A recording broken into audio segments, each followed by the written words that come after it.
We can kill all this. Say like, do you want to be next? Anytime you ready, baby. Oh, we can kill all this. We can kill all this. Say like, do you want to be next? Anytime you ready, baby. I was supposed to be there. Ooh, I'm with it. I'm with it. We can do it. Knocks out everybody and no one can whoop him. That's when that little Cassius Clay from Louisville, Kentucky came up and stopped Sonny Liston, the man who annihilated Floyd Patterson twice. He was going to kill me. He hit harder than George. His reach was longer than George. He's a better boxer than George. And I'm better now than I was when you saw that 22-year-old undeveloped kid running from Sonny Liston. I'm experienced now, professional. Jaw's been broke, been lost, knocked down a couple times. Bad. Been chopping trees. I done something new for this fight. I done wrestled with an alligator. That's right. I have wrestled with an alligator. I done tussled with a whale. I done handcuffed lightning, throw thunder in jail. That's bad. Only last week, I murdered a rock, injured a stone, hospitalized a brick. I'm so mean, I make medicine sick. Man, dude. Fast. Last night I cut the light off in my bedroom, hit the switch, was in the bed before the room was dark. Incredible. Fast. Incredible. And you, George Foreman, all of you chumps are gonna bow when I whoop him. All of you. I know you got him. I know you got him picked, but the man's in trouble. I'm gonna show you how great I am.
Share, subscribe, tell a friend, tell a friend. DJ HAMP about to go live again. So hit the likes, my friend, on your way in. First off, salute the chat. And to all new cousins, welcome back. Heard you searching for the real, well, this is where it's at. The latest topics and panels and brother, don't get sent to the bathroom. We got all the stats, too, back to facts in the morning or the afternoon. Tuesday, women's POV, 2 Fridays, dancing jamming tune. It's a community of real, and we better than the world news. This might be risky, I hope you know. This might be risky, let's go. This might be risky, no, I love you, real, I love it. This might be risky. Salute to DJ HAMP, it's time to start the show. Salute to DJ HAMP, it's time to start the show. Yo, can y'all hear me well? Panel, y'all can hear me? Put one in the chat if y'all can hear me. I'm sounding all right? Yes, sir. All right. Loud and clear. Salute, man. Appreciate y'all for being here. This should be a fun and interesting conversation. We'll see. We'll try to navigate it as we go. My brother's in the building. 2K, what's poppin', my G? Good to see you and all that. What's the word? Everything's everything. Everything's golden. How you, man? You just got finished working? Yeah. You know, today been one of them days, man. Tell me about it. Idols in the Discord today. What happened? I had to destroy one of my idols in the Discord today, man. It hurt. What? Who? Shy, man. It hurt it. You had to give him the blues? Yeah, man, you know. Damn, man. I was busy today, man. I missed it, man. Ain't too much. It ain't take long.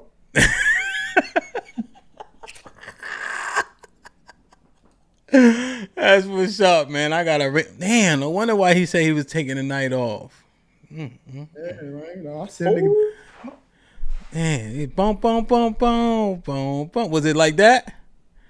Nah, it wasn't even what you thought it was, bro. It was real subtle, bro. Oh, easy one. It's harsh. It was harsh. I gotta get with him for sure, man. Aaron, what's good, man? Everything is everything. Yes, sir, man. How you, man? What you been up to today, man? Work. Just work. Went out to state capital Harrisburg and work. Yeah, man. Life be lifing, man, but it ain't that bad. Hey man, it's good to know that the income is coming in. That's a fact, though. Show you right. That's how they say it down south, right, Aaron? Show you right. That's right. Yeah. That's what's up, man.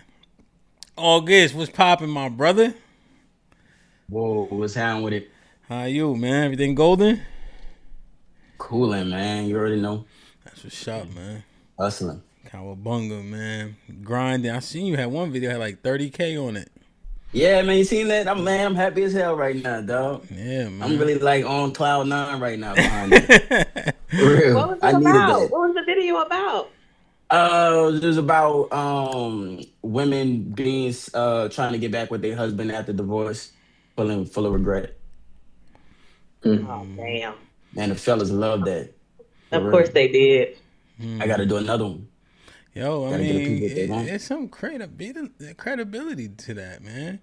Yeah. Yo, there's, Yeah. I mean, think about it, man. Divorcees have a very, very high divorce rate. It's almost like divorcees like left a piece of them behind. That common sense. They don't know what it's like until they get out there and they see the grass ain't greener, and they be wanting their husband back. What about the men?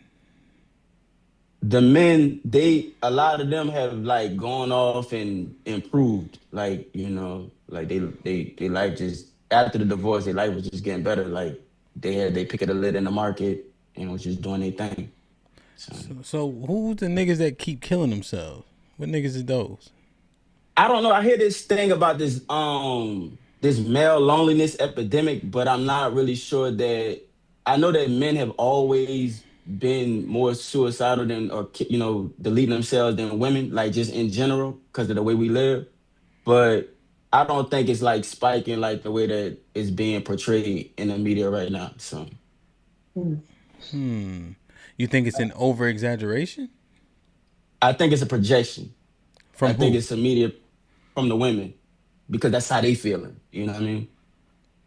You think so? You think the women run the media?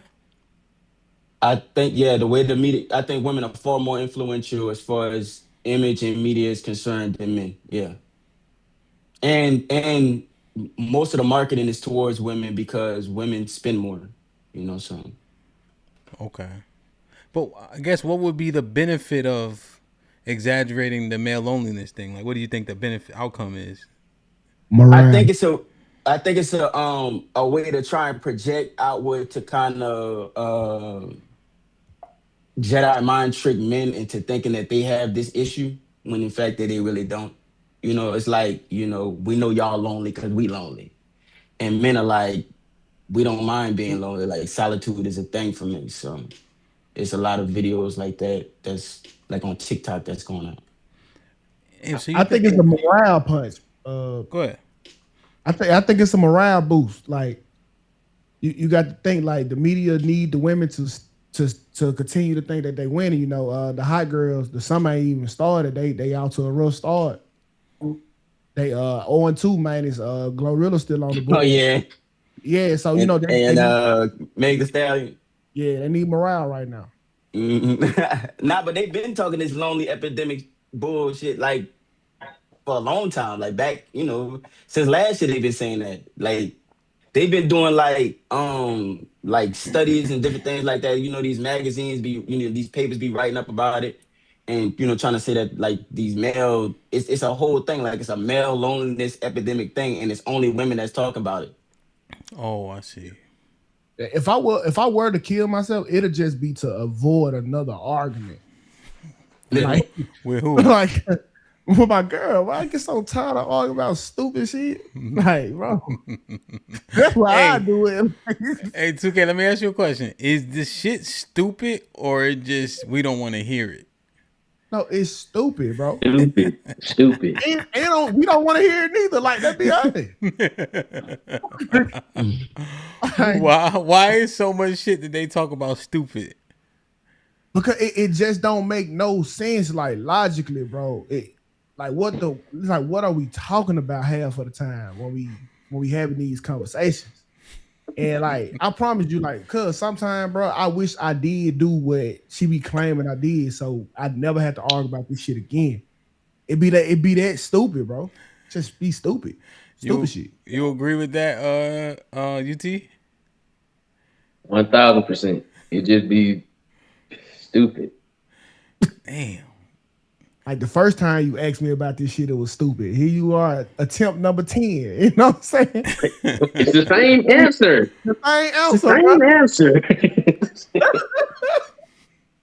What do you think, man? Dr. G, is there some accountability mission in these replies or what?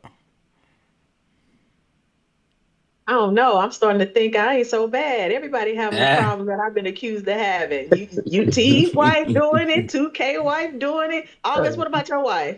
She good? Nah, I don't have them problems. Oh, you don't have them problems. Okay. No, well, Dr. G, I have a Dr. great G quality of women, life. Lucky motherfucker. I got a great way. I had to earn it. Okay, I didn't just get it. All right. So you had to earn peace. It ain't.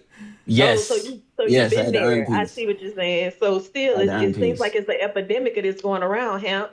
I don't know. What y'all gonna do? You gotta, but see, the thing is about that, see, she gotta choose to not be stupid. And that's what his wife chose to do. Well, she didn't have a choice because she's gonna be stupid by herself. She didn't choose. That's what I'm saying. She chose to take heed to that. Yeah. Some of them don't do that. Because I'm not gonna live no, I'm gonna have a good quality of life. I'm gonna be at peace. I wonder if she would say the same thing if we asked her. My wife? You talking about my wife? Like, she'll shock you. Trust me. These women see what's out here too, right? So if they see it's a hoe over here and it's a hoe over here and she not a hoe, she knows she can stress you out just a little bit more before you start looking left or right. Nigga, like, how is that true when y'all claim to love the hoes though? we love the hoes, but we not loving the hoes, okay? We not bringing them in for comfort. Hey, come on, Dr. G, not you too. You saying that shit too? Y'all say, Hamp, don't do that, Hamp. No, you I'm sitting saying, up there as a woman talking about we love hoes. Dr. G, y'all say that all the time. Y'all say that all the time. Dr. G, but y'all also say all women are hoes. So no, but why who said that, Dr. G? And you know who said it. Who said it? This is my actual friend, so you can actually say the name. Who said all women are hoes? So many of them said it. Who said it, Dr. G? Arnold has said it. Fantastic has said it.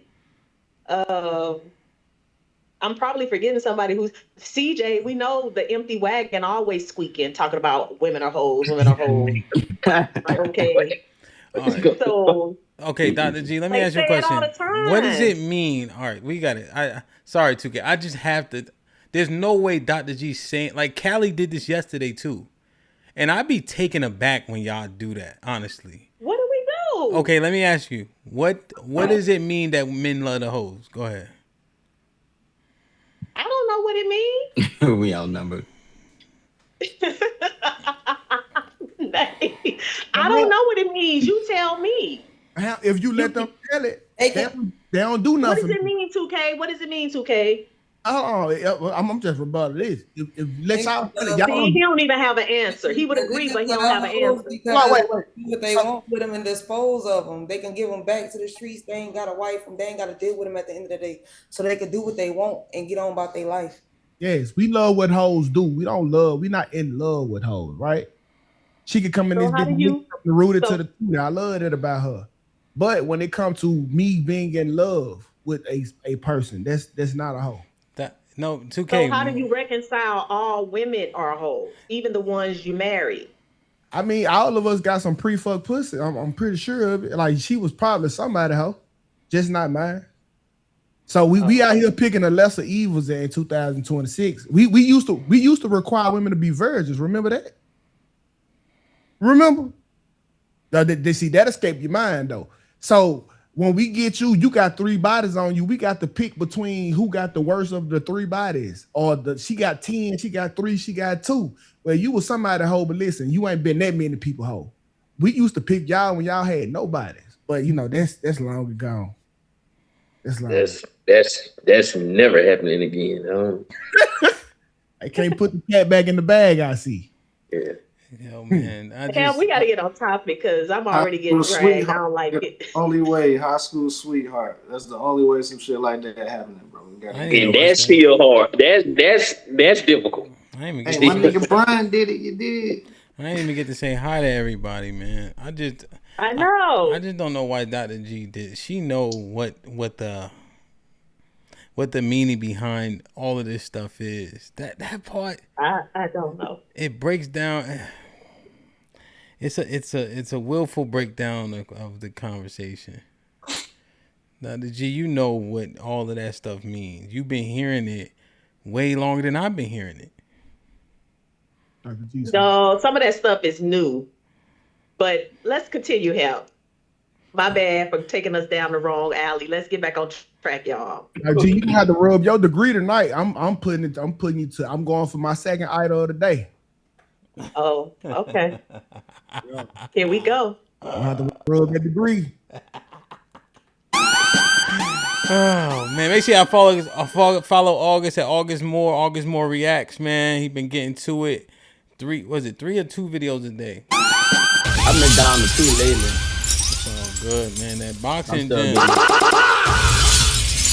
Man, it's hard, man. You just gotta stay at it, man. You know what I'm saying? Yeah. And look, your video's the ones that perform the best, dog. Every time I do your video, it always perform fire. Yeah, man. No, I appreciate it. I be seeing, man. I always try to I think I left a couple super thanks. Maybe once or twice, you know what I'm saying? But yeah, man, I'm glad, man. I'm glad people take to it, you know what I'm saying? And that's the game, man. There's definitely a lane. That reaction shit is cool, you know? They like the bootmans of the rap game, whatever. Yeah, you need the bootleg man to push the tape out, but you want to get no but you know. Yeah, you don't get but we all eat. But we all eat, you know what I'm saying? Like we eat, you know what I'm saying? They come right to you. You know what I mean? It's a handoff, but I gotta get my cut, you know what I'm saying? You know what I mean? We all partnered up with YouTube, you feel me? Got to, bro. Yo, I seen one motherfucker. Not everybody know that though. Not everybody be knowing that. They be feeling played. There be some egregious, like one nigga, he was playing some of my videos. The nigga didn't talk at all. It was just the re-upload of the video. I'm like, that's down bad. Shit, I said, well, shit, let me re-upload my own shit. Right. Like dad go viral off of your shit. Yeah, real shit. You would. It was some old shit too. They was like, look at Tommy cooking. I said, that nigga, that's 6 years old. But you know, if you don't know the faces, you just watching this shit. Yeah. You know what I mean? Yeah. UT, what's popping? What up, people? What's going on, man? Yeah, man. Y'all can hear me? Yeah, how you? I'm good, man. I'm good. Yeah, man. Salute, man. They work you like a dog. You need me to come down there? No, I don't work like that. I got a pretty easy job. Right, just making sure, man. Feel me? Nate, what up? What's up? What's good with you? Said what? What's good? Come on, Nate. Come on. You can act like you got some energy. My audio went out for a second. I'm just saying, like, come on now. Yeah, like UT said, you don't work that hard. All right. Huh? Yeah. That's all right. I'm gonna put me a side bet in anyway. You don't worry about that. Please do. Put me a side bet on in, man. You feel me? Yeah. Nate look like she working steel toe boots. They work the scrubs all day. 10:15. What's good, my G? Yo, what's good, man? How you? Hey man, salute the Stampede, bro. Let me represent. Salute 2K, Iceman, August, my nigga UT. You feel me? Nay, and last but not least, the beautiful Dr. G. You feel me? I didn't even know that was. I'm gonna be honest with you. I didn't know that was you without that hair. I don't. I was looking at you. I'm like, Oh I know yeah, I that. cut my shit, dog. I cut my shit, bro. I cut my shit. Yeah, with dog. that. I ain't gonna lie. Haircuts look better to me, man. I don't know that. I don't know how y'all do them dreadlocks and shit, braids. I really cut my shit for my son, though. I ain't even gonna hold you. Word? What you mean? Because like the woman that initially did him, she did him a little bit too big. So my old lady wanted him kind of smaller. You know what I'm saying? So we took him to a lady. She swore she could make him smaller, bro. She fucked up my son's hair. So we was like, nah, you're gonna have to cut this shit. She fucked this shit up way too bad. So man, he was hurt, crying type shit. I was like, fuck it, you cut your and I cut mine. That's what's up. You know what I'm saying? Like, fuck it, bro. Like, if I cut my shit, I ain't growing it back. Like, cut your shit, I cut mine, man. How old is and that's he? what happened, bro. Nice job. How old is he? He just turned 10. Oh yeah. That's an age. That's the age. Them Yep. locks, he just them turned locks 10. meant a lot to him for sure. Especially down in Atlanta, right? Do a lot of people got dread down? Is that Florida? Nah, that's a lot Florida got the most. You know, nowadays though, bro, like niggas is so influenced by this media shit. Everybody got dreads everywhere. You know what I'm saying? Word.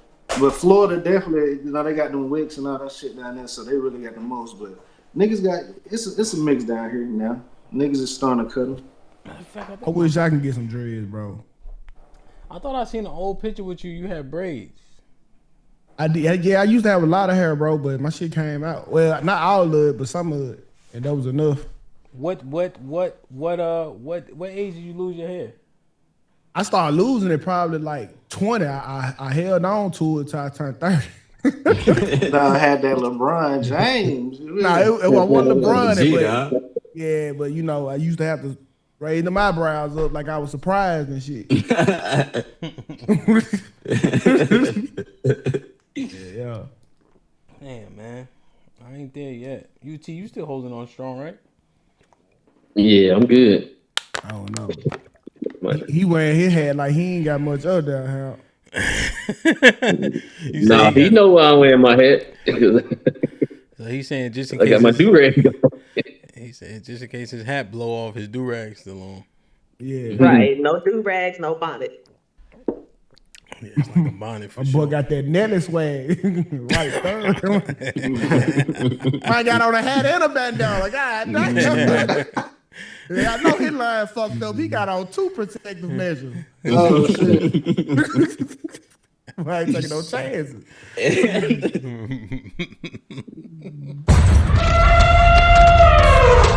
It's a stampede!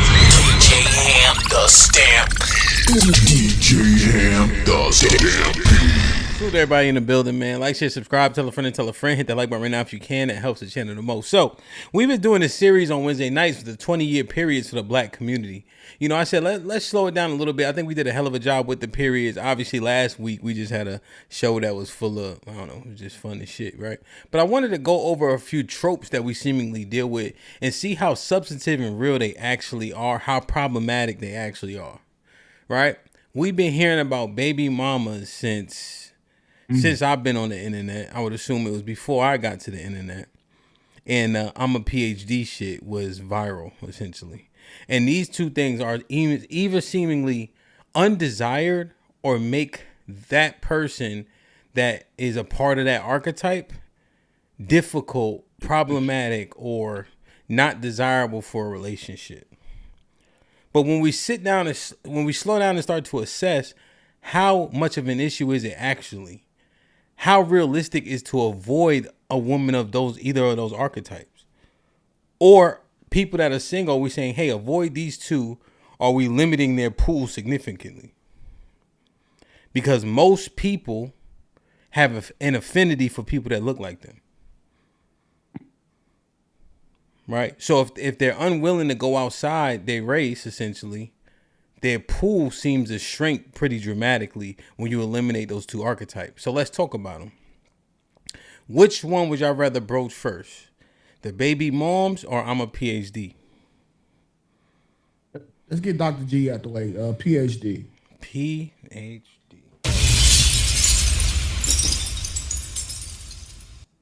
People of higher education stay married longer. People with higher education make more money. One of the top 3 reasons which people divorce, one of which is finance. I would never date a woman that worked at fucking McDonald's because I don't need any more liabilities. What would be undesirable about a woman with an elevated education, which is directly correlated with making more money? My need to be needed. So both men and women have needs, right? And by me trying to be the best man that I am, I want to utilize more of my skill set with somebody who actually need it.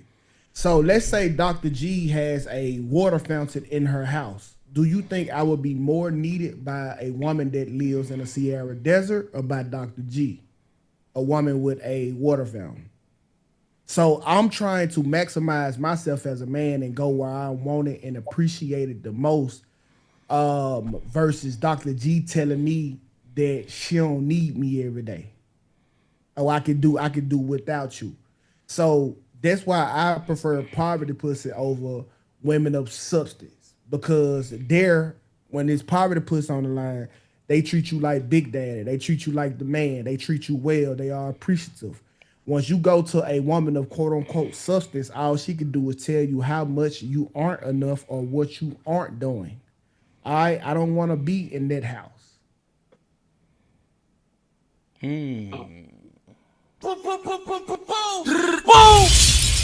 Anybody disagree? Disagree? I disagree. Whoever that was. I don't disagree. Okay. Yeah, I don't disagree. But there's a different perspective, but okay. I see what he's saying. But you don't disagree. It's along the same vein. Okay. 10-15. Why do you disagree?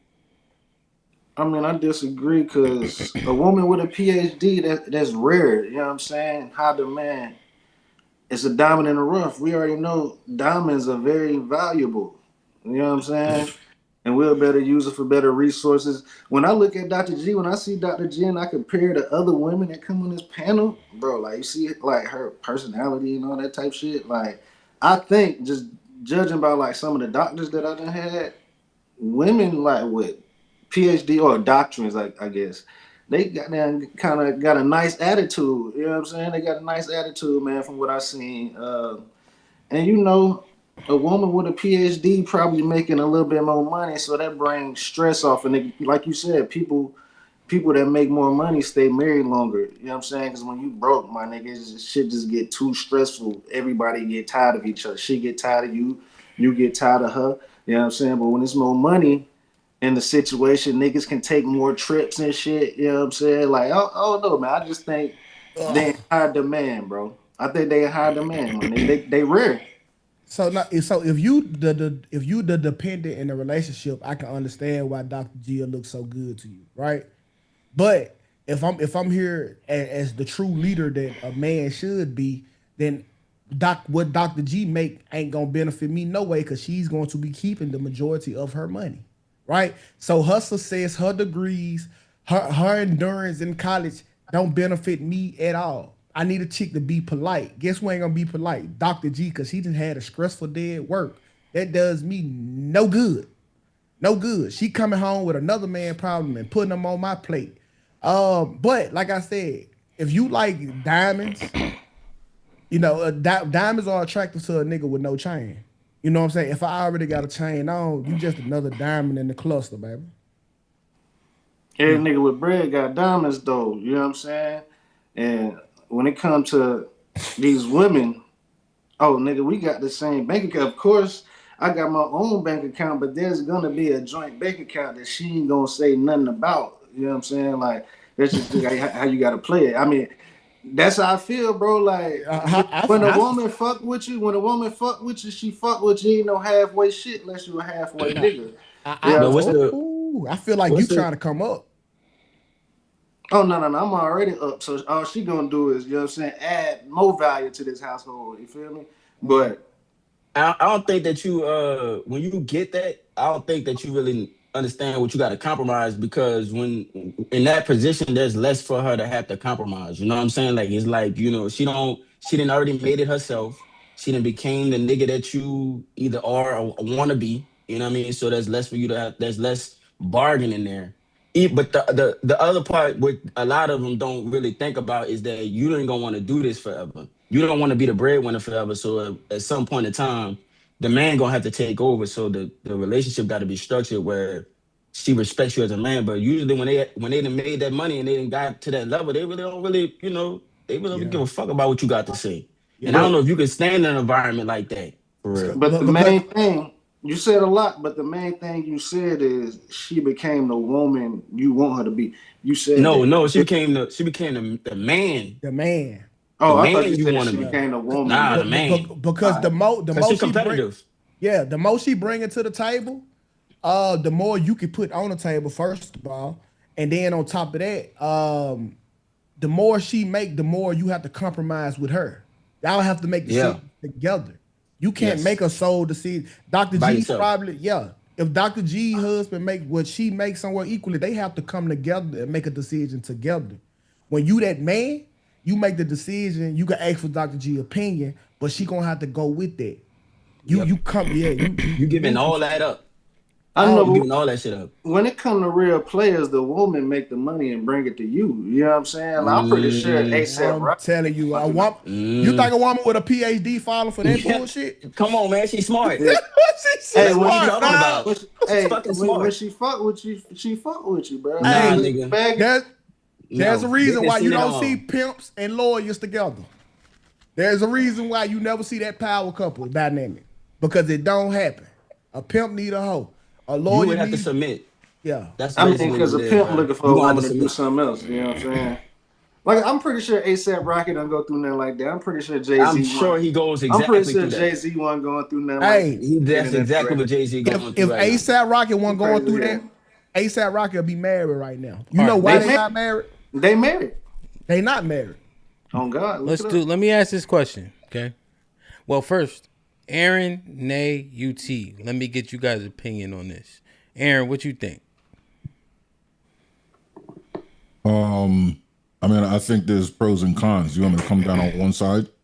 Yeah, we do need to do the pros and cons thing. I just want to first understand where people stand, right? Because this is where we stand before we really mind it through. All right, I stand in favor of a woman with education to some degree. I would rather that than a woman with no higher education at all. Okay. So we can get into the why. I at least want to get you guys' opinion. Nay? Sure.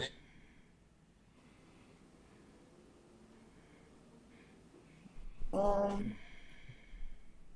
mean, would rather have a woman with a better education than bullshit.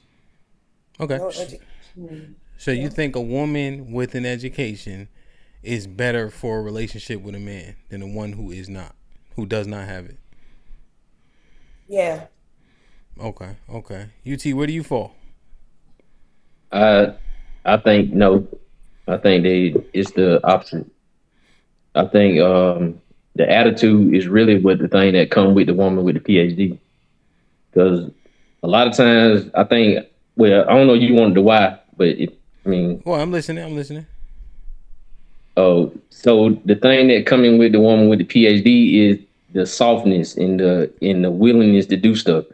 And just like they were saying earlier, they not gonna want to compromise. They gonna want to compromise about everything. The stuff that you shouldn't have to compromise about. It's gonna be, oh, I gotta have a say so, and you really ain't gonna never be able to be a man like that, because they already thinking that my PhD is more than you being a man.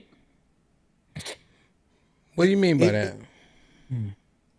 So they put that above a man, as far as the status of a man. That makes them equal or more than you in their eyes. Okay, so you're saying that they have a PhD, right? They see you as lesser than, or they see you as the same as? Less. They see if you have a. So what if I have a degree as well? It don't matter. So if they have a degree, they see you as lesser than. Right. They think that degree catapults them over men. Dr. G, you have a PhD. What do you think about these sentiments?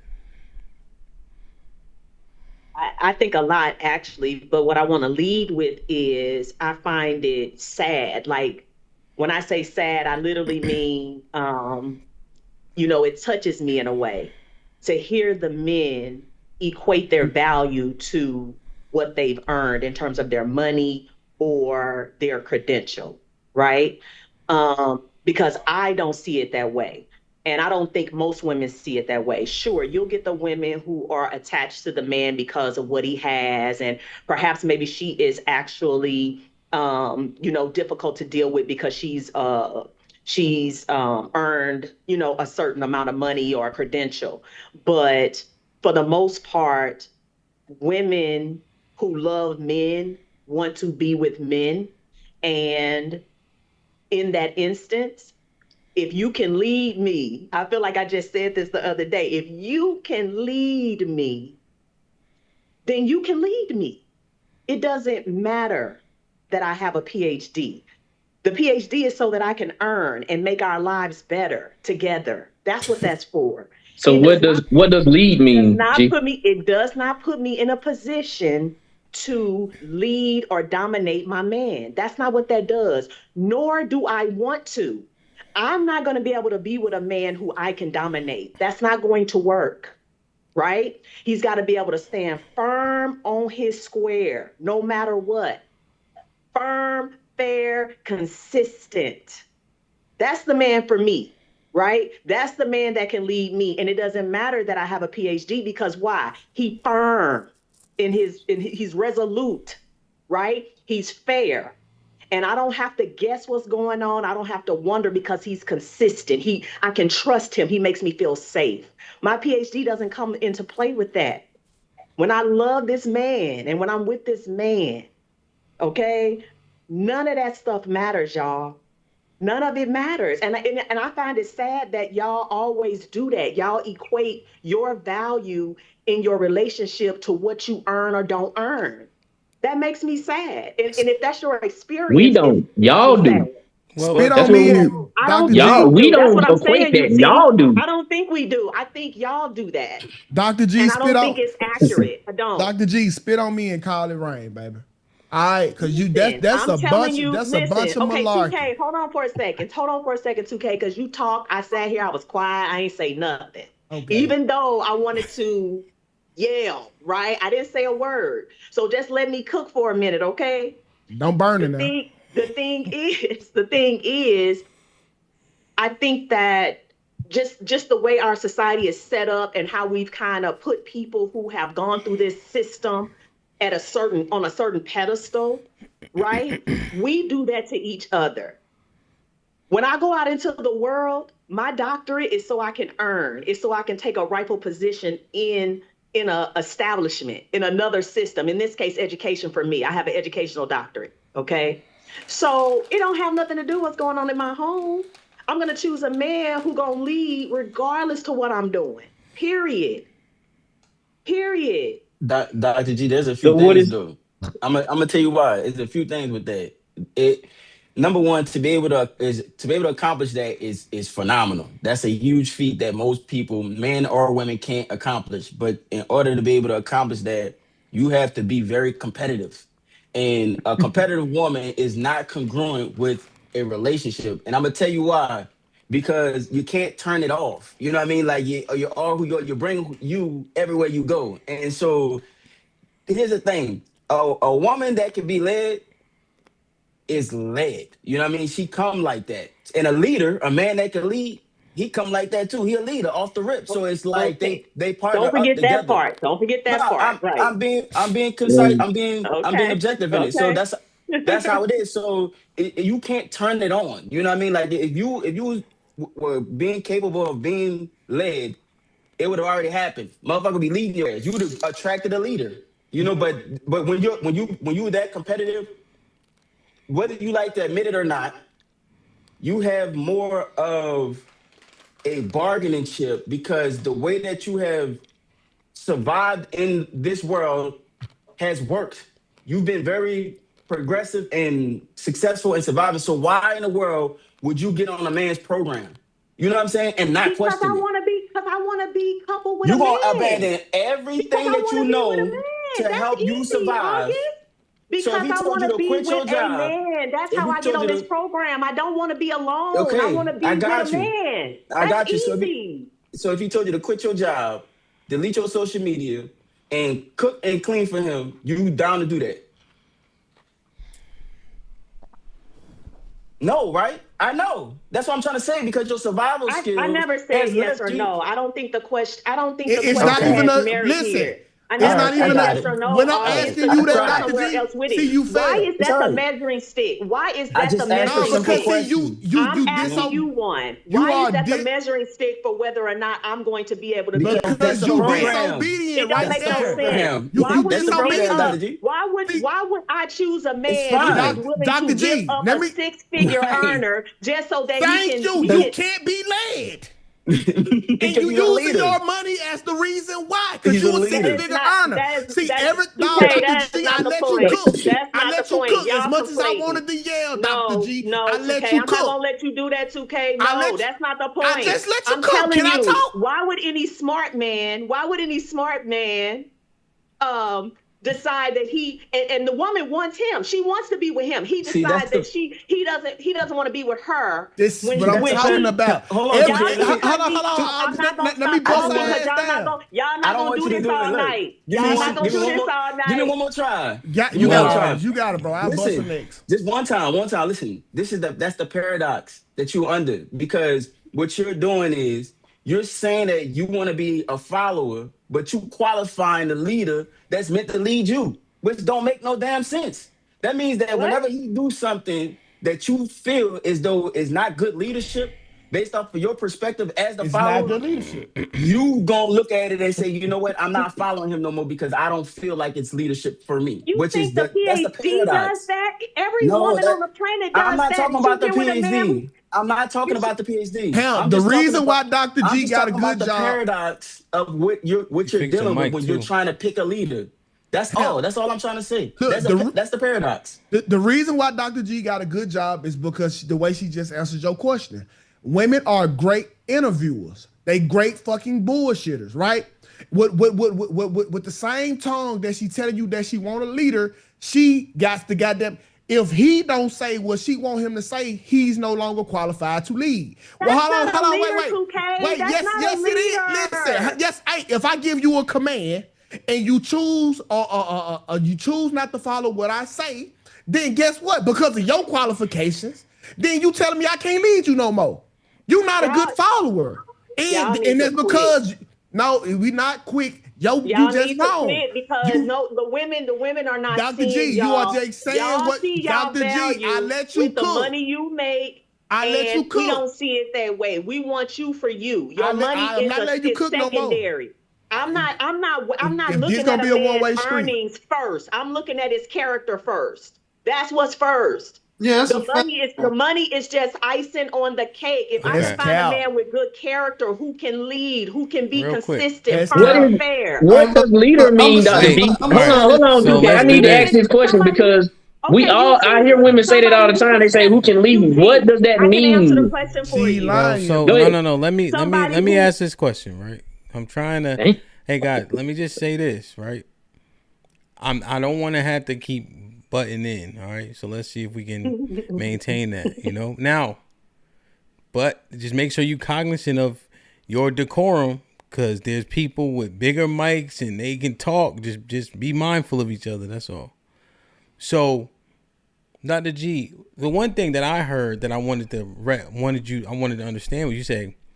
he has to be like, what did you say?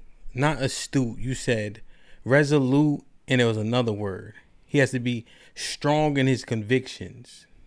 Right. Stand on his square. I'm asking why.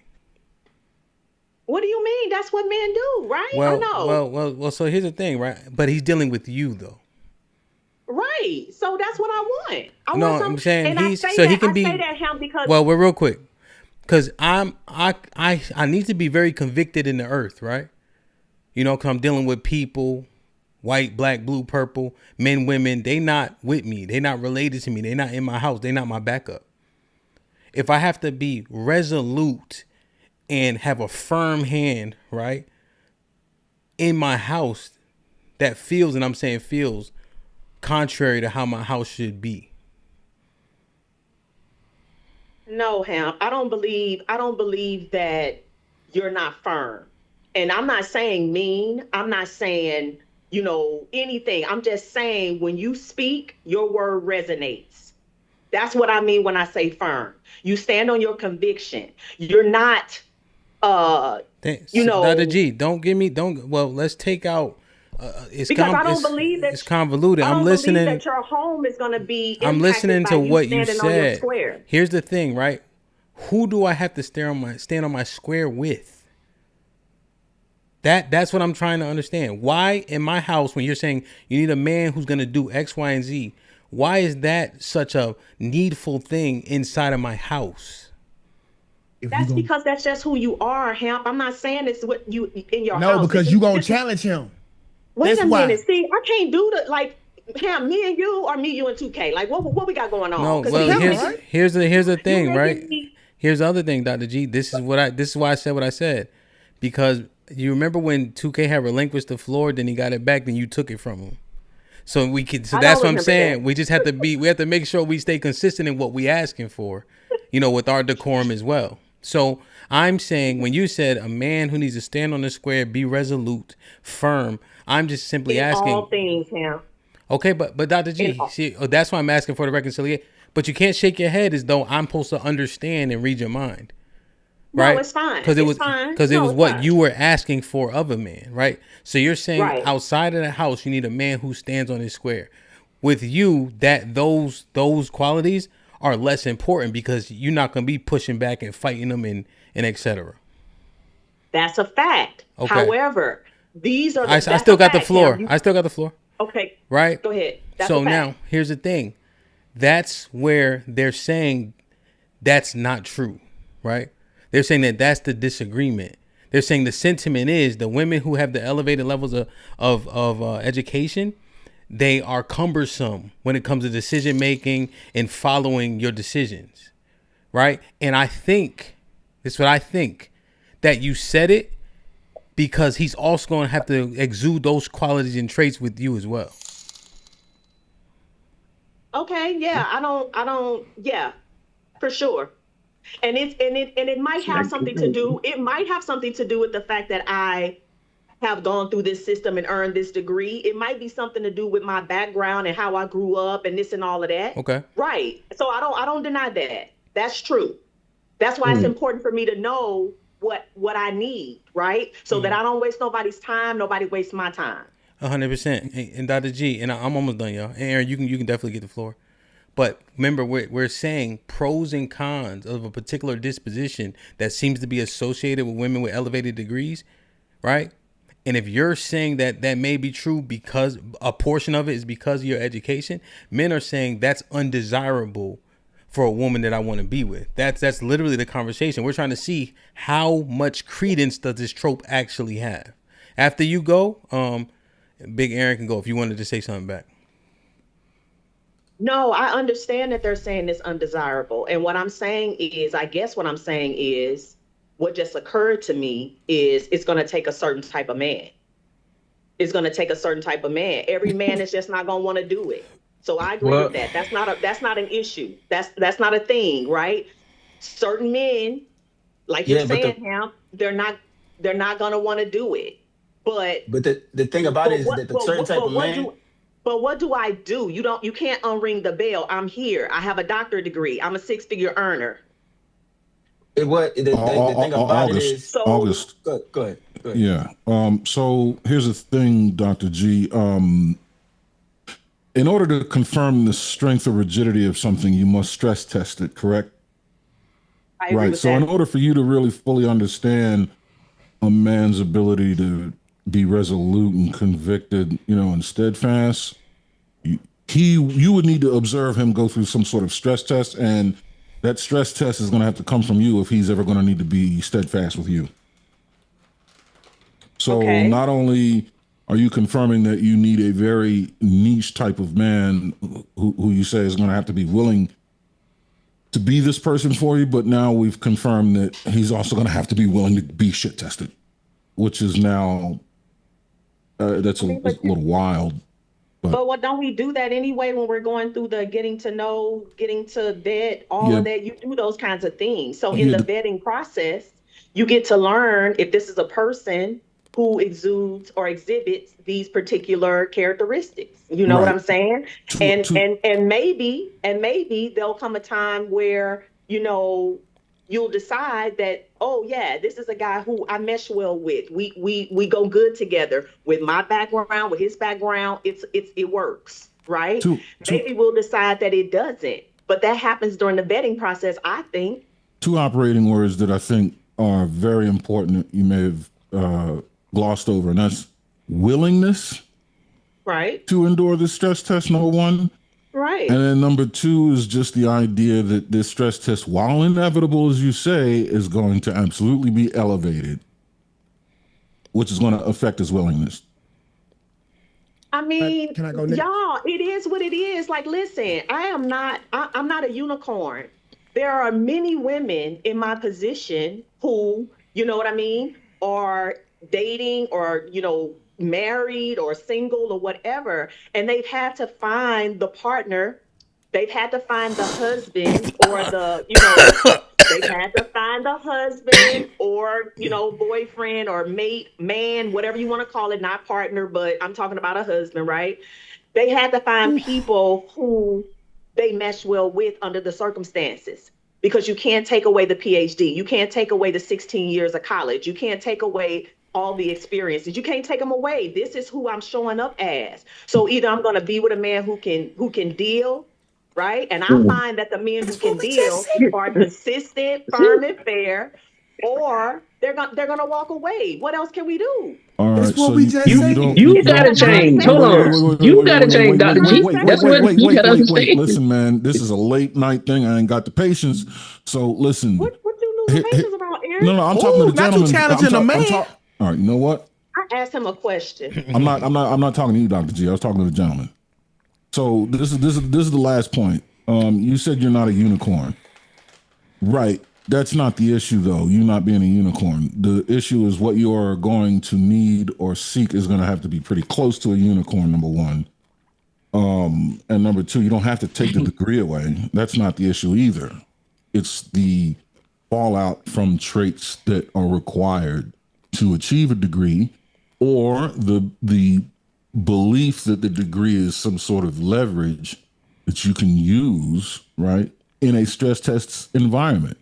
If you can alleviate those things from your disposition, right, then that would make things better. The probability of that happening is very low, but at the end of the day, it's not the degree that needs to be gone. The degree isn't the issue directly. It's the degree comes with things that should be eradicated. And if he's willing to be stress tested, you got to be willing to mitigate the stress he's under. For sure. If that's my man, that's my role, right? That's what I'm supposed to do anyway, PhD or not, right, Aaron? Can I speak? If that's my role, then that's what I have to do, mitigate his stress. Can I speak? So that's what I would do. But I'm just saying, showing up as who I am, it's just going to be certain men. Like the men here are saying, no way, they wouldn't do it. The next man don't feel that way, though. Hey, see, this the thing right here, right? We see Dr. G, right? She got the PhD, doctor's degree, and all above. Then we got Nay. All right, Nay probably don't have the requirements, and you can see the difference between the two women. Dr. G feel like because of her degree, rightfully so, she has more to say about it, right?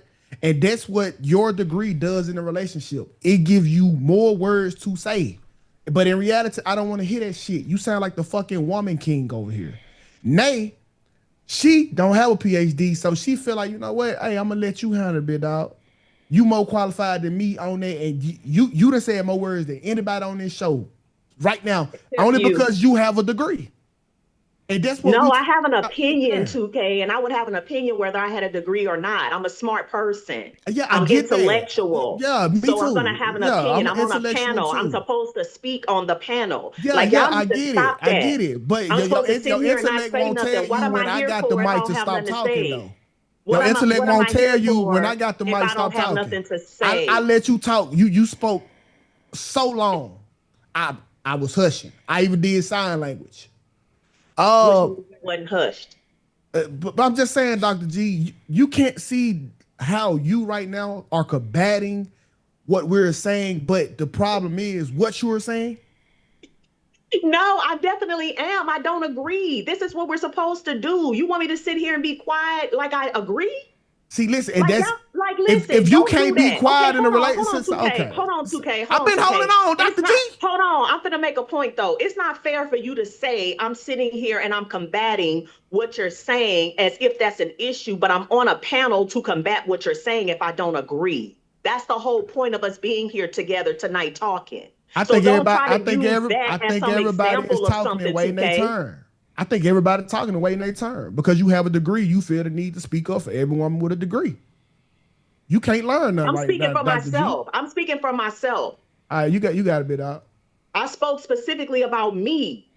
Somebody actually in the chat said this ain't about you. I was speaking about me. Hey, Dr. G, the thing that I think you missed what Aaron was saying was the guy that you're looking for is a unicorn. You know, he don't exist. He's a made-up guy because the guy that is capable of standing on his square the way you describe it, even though he's capable of it, he's probably not willing to do that because it's a waste of his time, especially because he can always get, because what you asking for in that guy, a lot of women looking for that. And so it'll be more beneficial of his time to invest energy and resource in a woman that's already willing, where he don't have to do that. A guy that's capable of enduring your shit test ain't gonna take your shit test. Not because he can't, but because he don't want to. That's how it works. So that's why it's the conundrum, because you're not really thinking about the guy that you want, what he want, and what he willing to endure to even get that guy. And the thing about it is, this the last thing. I'm about to explain. This is the last thing.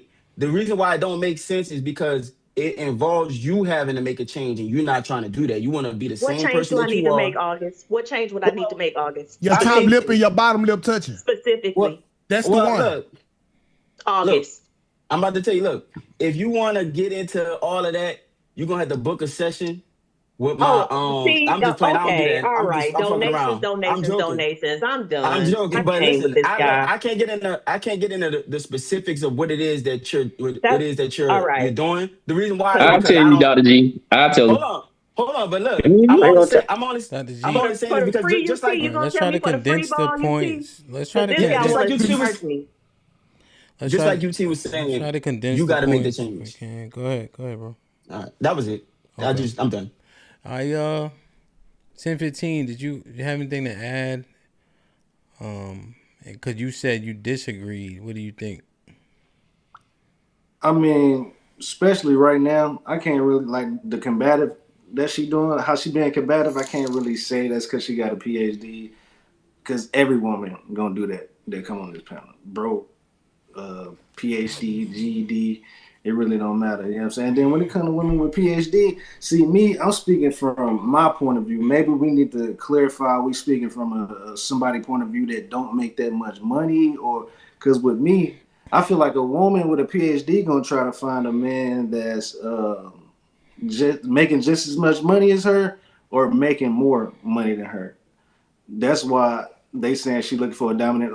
Like, for you, an example, if your wife just so happened hit the lottery right now, she came up on 3 M's, do you think, or 10 M's, do you think she would change her attitude towards you? If I did what? If your wife hit the lottery for 10 million, do you think she would change her attitude towards you? Or do you think, you know what I'm saying, your personality, the structure you bring, do you think that would keep everything in order. Nothing will ever be the same. Matter of fact, I can't even ask no question like that. I can't even. Nothing will ever be the same. No, bro. don't even answer. Don't even answer. No. Matter of fact, him, don't answer no question like that. I just thought about it. I can't ask you no question like that, bro. Don't even answer no shit like that. You know what I'm saying? It's not a personal attack if that's what you think it is. It's not a personal attack, but if his, you know what I'm saying? I feel like if his wife is watching this, she might feel the type of way depending. No, she wouldn't, bro. Like if you give anybody $10 million, they not the same. They gonna change, yeah. Anybody, especially a woman. Yeah. I mean, it all is what it is. It all depends. It's human nature. It all depends on what type of man she got, though. No, it don't. No, it don't. It don't even matter no more what type of man she got. Like, all right. Let's don't make no difference. Let's make some coherent arguments, right? Dr. G, what's your Go ahead, Ham. I'm sorry. Go ahead. What did you say? Nothing yet. I said, go ahead. I was just, I can't believe that they think that the characteristics that I described for what I think the man for me would be is unicorn kind of characteristic. Somebody who's consistent. That's a unicorn.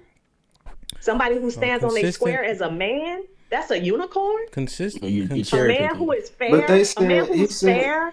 Damn, I knew I should have just went. But they said he shouldn't have to stand in the square. Oh, go ahead. I don't get it. That's the thing, right? You have to be very keen on that. Yes, men should do those things, right? The one place he shouldn't have to do those things at, he has to do it all as well, right? You want to try to avoid having to have that level in your household whenever possible. There's nobody's obtuse to say that issues won't arise, arguments won't happen, right? But when she's asking, hey, because I'm a lot, like if a woman were to say, I'm a lot, I have to be handled, that's undesirable, right? The sentiment is that that is associated with women with the higher levels of education, right? However, this is what I'm saying. It's bullshit because every nigga up here with a woman who's educated or not has said they deal with levels of this. 2K has said it. I've said it. UT has said it. Okay. So the education levels also vary. So my wife has a PhD in education. What level of degree does your wife have, 2K? I can't hear you, bro. Some college. Hey, that's some college. Associates ain't never hurt nobody. College ain't easy. It's like you said, it's endurance, bro. That shit, and I'm not even asking this question. That what I'm saying. I'm just level setting, right? UT, what level of education does your wife have? On college. They don't stop talking. They think they know everything, right? They make something out of nothing. They talk about shit that ruin the football game for you, right? You literally have to put your foot down. And we got PhD down to some college. Hold on. What? Okay, all right. I'm just saying. Yeah, so how can we? So I'm just simply saying. Let me just say this last part, right? Okay. I'm not saying the trope is inaccurate. I'm thinking that it's overblown. Okay, so let me give you some pushback, Hamp. Yes, sir. Because I know niggas be scared too. Mm-hmm. Think about the chick that's at the top of her game for women, right? Mm-hmm. Would you expect to get more from her, or would you expect to get more from the chick with some college?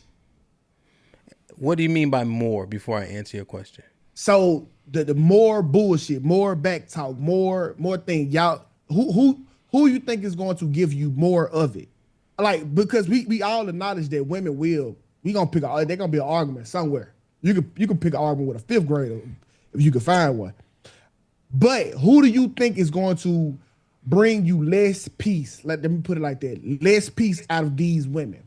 The woman with the doctor's degree who know that she's can do it all by herself, or the chick with the some college who know that it's just a better decision to be compromisable and on the program. So what I think and what I know, I'll answer, right? Okay. What I'm seeing is people with lower education levels are getting divorced more frequently. And then if they say women are initiating divorces, it sounds like these, if you're saying they initiate at 70%, which means that they're the problem, right? Even though I think that's misguided to make that determination based off that number, then the numbers would say, based on what the men are saying, that the women with lower education are more problematic. I think that the world is so fucked up, right? And beauty is the currency.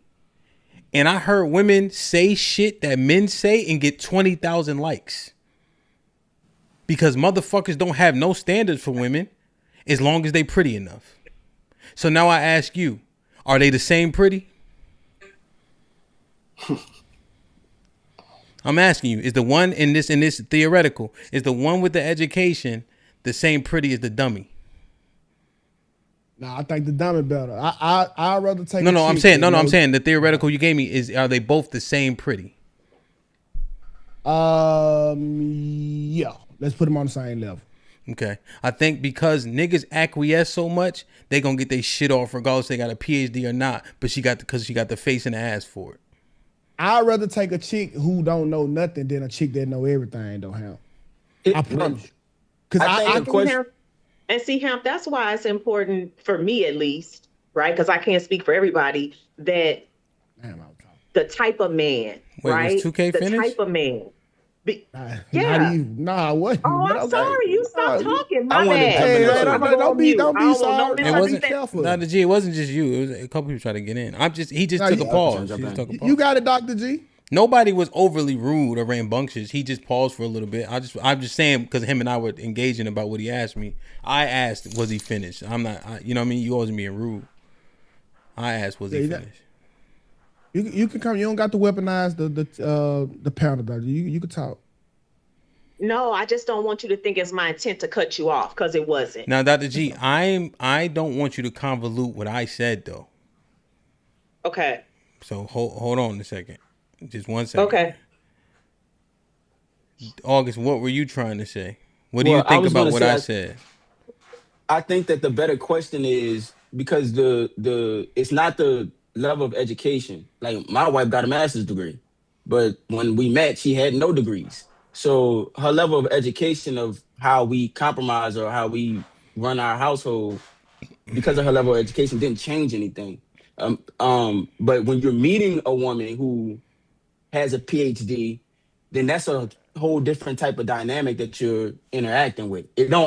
So when we're associating it with women that you meet with that type of education. So by us being where we were and growing into where we are and her being educated, our marriage is still strong. So I think that's where that kind of the number kind of comes into play, because it's not like we're meeting it's not like, You're saying that you guys started together and then you going towards the finish line together, right? Right. That's what I'm saying. Yeah. So it's a difference. We're meeting after our achievements and people have been existing by themselves. Yes, I think comparison is a thief of joy and we overvalue ourselves, I think. Right? In a bunch of different ways. We aren't humble when we meet each other because I think I've achieved enough. Right. Now, let me ask you, right? Because that's the majority.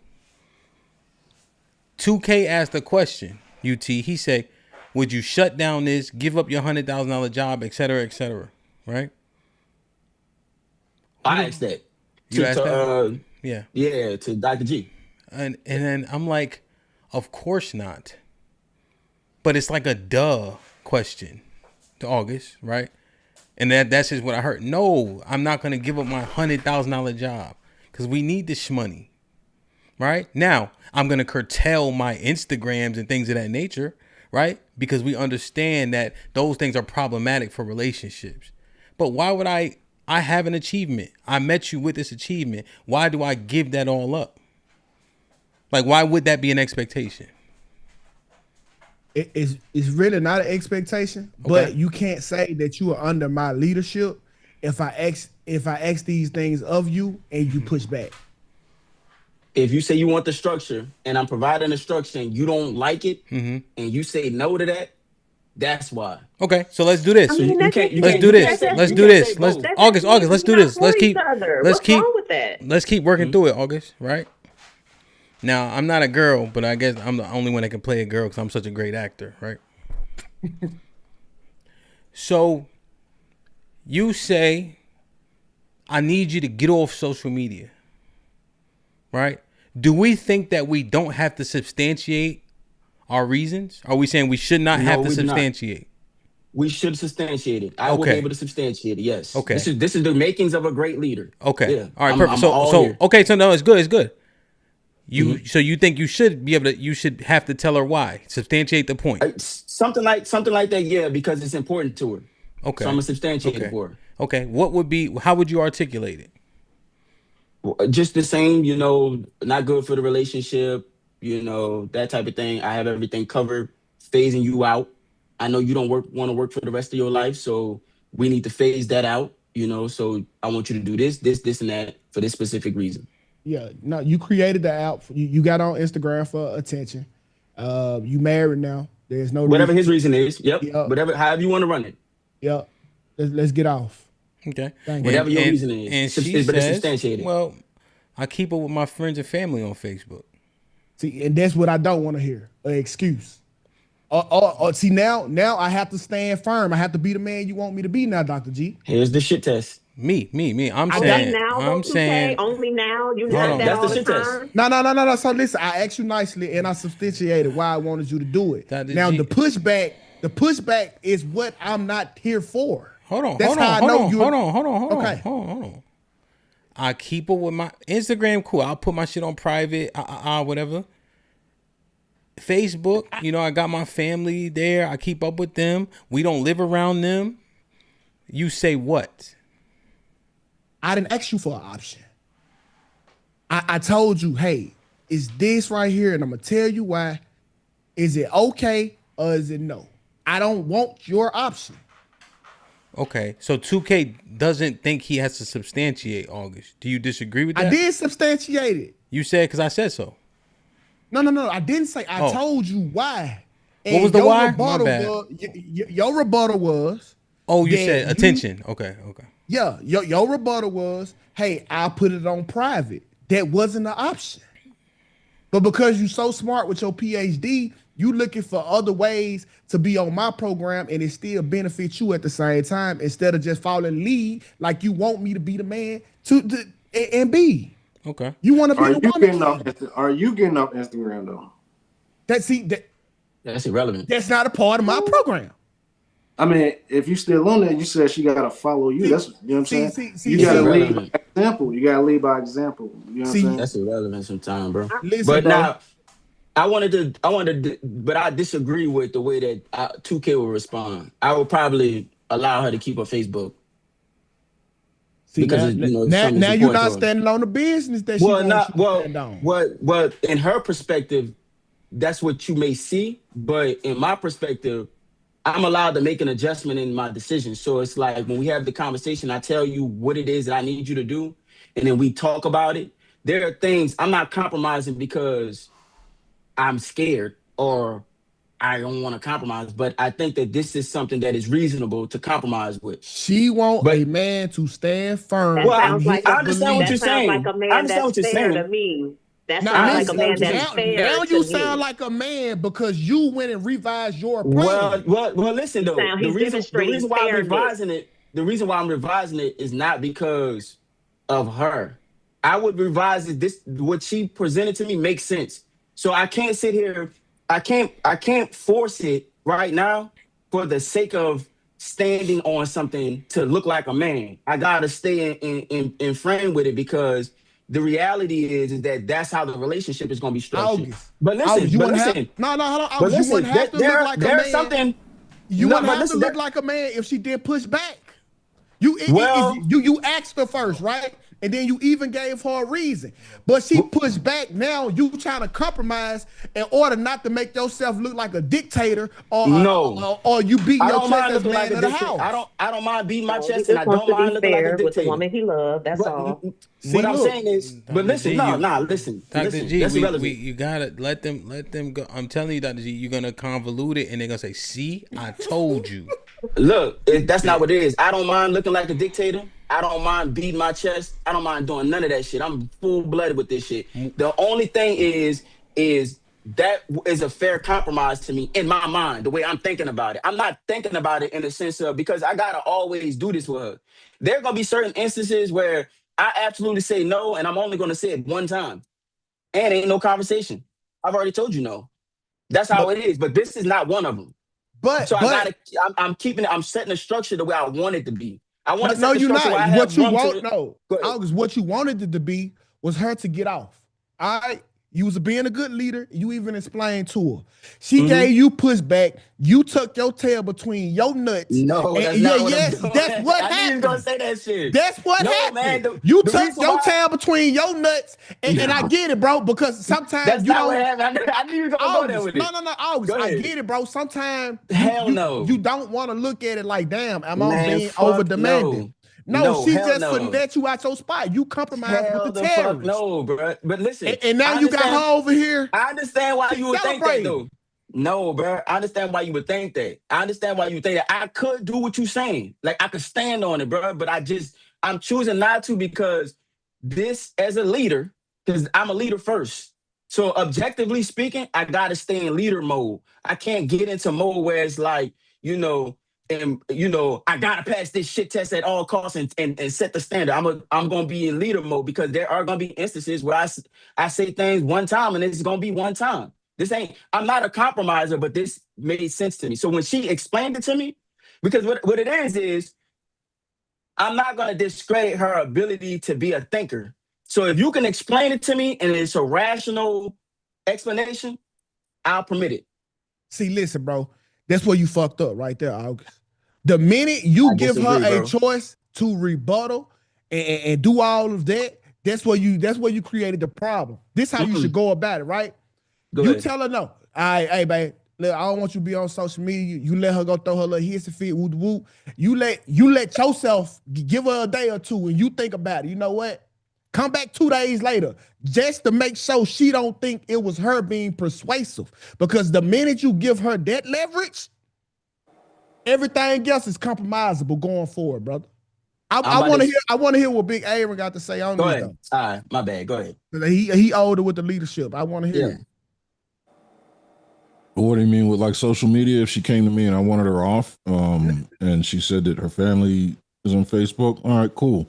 We're gonna start a family page, and you're gonna be the manager of that page. I'm gonna have access to it.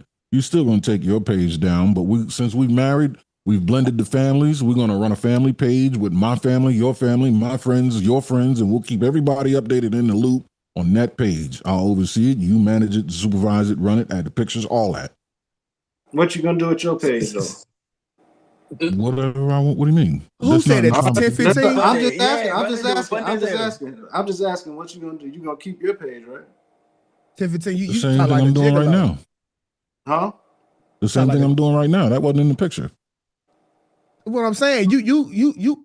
I'm asking her to use. I don't know. I'm gonna be quiet. I mean, I don't let my old lady on social media because I ain't on there.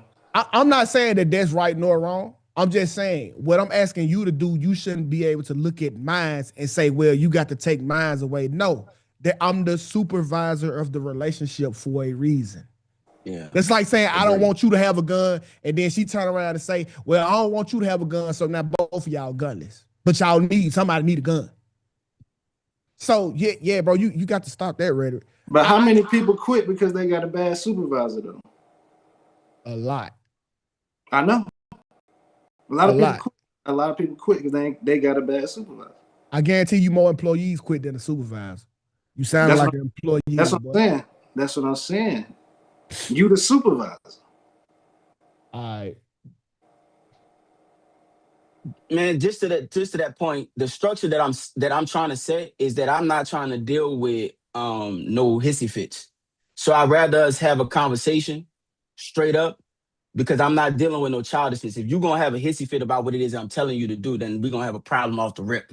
I'm not tolerating that at all. So my whole thing is that we can talk about it. And if you present something to me that to me makes rational sense, I'm gonna go ahead and go with it. The other thing is that I'm not putting in no I'm not putting, it has to make rational sense. I'm open to listen to whatever my wife got to say. Like I'm gonna listen to whatever you got to say, but I'm gonna make the final decision. The other thing is that for the social media shit, I'm not putting in no extra work. You know what I'm saying? I'm not making no extra pages. I'm not running nothing. I'm not, I'm gonna go ahead and let you have it, and I'm gonna trust that you are gonna be responsible with it. But outside of that, I'm not doing no extra shit, bro. I'm not, because I got too many things I'm already doing. Okay, so that's how I know shit in trouble, right? Because you are predicating your answer on a emotion or a attitude. No, it has to be rational. You said no hissy fits, okay? If that's the case, you are in trouble, bro. The signs of being a good leader is to piss off your followers, okay? Sometimes they won't understand your move, but that's good leadership. When you go in there, you tell your kids, hey, no cake before dinner because you will spoil your appetite. What are the kids' move? They mad, right? They sad. That's because you as the leader has made the best decision. But listen, that's what you're doing is you're ascribing the response based off of the way that you perceive things. The way my shit works is when I say something, they're happy to do it. Even if my wife disagrees with something, she don't show no sign of like no. She's learned to like just. But if she do, you'll compromise. You can't say that she happy to do it. You just know that she did it. You can't say that she happy to do it. If she do show some emotion, you gonna compromise. That's a fact. You told us. No, that's not what I said. I said that it would have to make rational sense. So if she say something to me like, okay, say for instance, like we use example with HAMP shit, like with the Facebook and shit. That right there, she's like, I keep in touch with my family with this. That makes rational sense to me. That's like, okay, I can accept that. That it would have to make rational sense. Outside of that, it has nothing to do with how she feel about it. If I have a superseding reason why she couldn't have the Facebook, I would share that with her and say, hell no, because of this exact reason right here. And that'll be the last time we had a conversation. No, you should just say it, and she should know that everything that you say is going to out rational what she say. Like they say, sometimes it don't. No, it don't. It don't have sometimes to matter to her. Rational. It don't have to matter to her. A good leader not for to be explaining to the follower every step of the way. You just gonna follow, because if so, what's the point of leading? Check this out. Sometimes her rational point is her rationale is supersedes mine. So that I gotta accept it. No, it don't. Not because all the time. Usually it don't. But sometimes if it come in question one time, it's gonna come in question every time. No. Example. It is, if you though. hop up, it is. hold on, time out. If you hop up in the middle of the night and you go and you hear something, and then you yell back to your wife, lock the door, and her next response is, why? That's not what we do. No, listen. You know why you know why she feel like she can question it? Because this one time this one time you told her to delete her Facebook, and she said why? And you compromised. So now, because you gave up that compromise in the kitchen, her life is in danger. Listen, bro. Here's the thing, right? There's plenty, when you're in a relationship, especially when you're in a marriage for a long time, there are plenty opportunities to correct what it is that you're describing right now. Where if I tell her to close and lock the door and she asks me why, I would have many times to have addressed that. But there are certain things where, as far as the leadership is understanding, okay, there are instances where, if I say to do something and she asks me why and I tell her why, and then she has something else to say about that, I'm not explaining myself after that. Bro, you gave her the ability to question you from the conversation from the kitchen. Hold on. But the reason why is because, bro, I need her to be able to add value. You understand what I'm saying? You need her to listen. Listen, no, I don't need a soldier, bro. I don't need a soldier. I can make a soldier, but I don't want a soldier. I want something that adds value, bro. I want that. A soldier adds value. No, not the way, not for a spouse. You know what I'm saying? I don't want my spouse to be a soldier, dog. I want my spouse to be able to add value, but understand that when I say something, when I mean something, that's it. Which I have. There's a healthy balance. You understand? You don't gotta be one way or the other. She can write that. I'll give you an example, right? The leadership is me showing her that I could compromise so that she could see that she has to compromise. You understand what I'm saying? But I only compromised when it made sense. You understand what I'm saying? Your compromise y'all niggas has tripping. the ability to make her compromise everything else. Okay? No. There's a reason why we say you don't negotiate with terrorists. You compromise. My wife ain't a terrorist, though. No, I'm not saying that she's a terrorist, but y'all might come against Some of them are. Some of them are, though. Y'all might come against the terrorist, bro, and you just need her to follow direction. Hey, shut the door. When she say why, she have now gave the intruders her location. That's not what happened, though, bro. That's what I'm trying to tell you. There is a happy medium where you don't have to have there's certain things that she know that she can talk about or ask, and certain things that is just a fucking no. You know what I'm saying? Like it's so there's a happy medium. How does she know that though? How does she know that? How does she know when it's a no and it ain't no question? Okay. I guess when I tell her to do something, like I need this or that done, and she just do it. It ain't like, why do I have to do this or whatever? It gets done. This is what I need, and I need this by then, and they get done. But that's what I'm saying. So okay, what's the example? Okay, you said that one. What's the example where she might question you? It's something that is important to her. So say, for instance, like the example with the Facebook shit, to be able to keep in touch with her people, her family on Facebook. That's something that's important to her. So I would be like, okay, I can see why that's important to you. I can compromise on that. That's cool. It's situational. It ain't just all or nothing. That's what I'm trying to explain to you. So when you're in a long-term relationship with something, there are situations that's going to pop up that show different sides of how you handle it. Certain situations, when I say no to something, I'm not saying another fucking word. That's it. You know what I'm saying? I'm not even about to sit here and get in an argument with you because you're going to disrupt the quality of my life. And I'm not going to. That's totally dependent on her. That's totally dependent on her. Yeah, but she has She can accepted question it. you, You understand what I'm no, saying? she can question you whenever she feels. The thing about it is that she knows where, if it's something that's important to her, she knows that it's important to me. So if it's something that's important, and she uses it sparingly, it's not like. But the thing is, if you had to come to her, and say, "Don't be on social media," that was important to you because you had to come to her and tell her that. But listen, so when she came and said why, and then she gave you her reason why she on it, your importance went out the window. No, it didn't go out the window. And this, you got to think about it. We're talking about early in relationships. This ain't like 10 years in. We talking about setting the standard right now early in relationships. So we're getting this done right away. What about Facebook? I like Facebook. You know, my people on Facebook, that's the only way I can get in touch with them. All right, I can see Facebook. Yeah, you keep Facebook, but all the other shit got to go.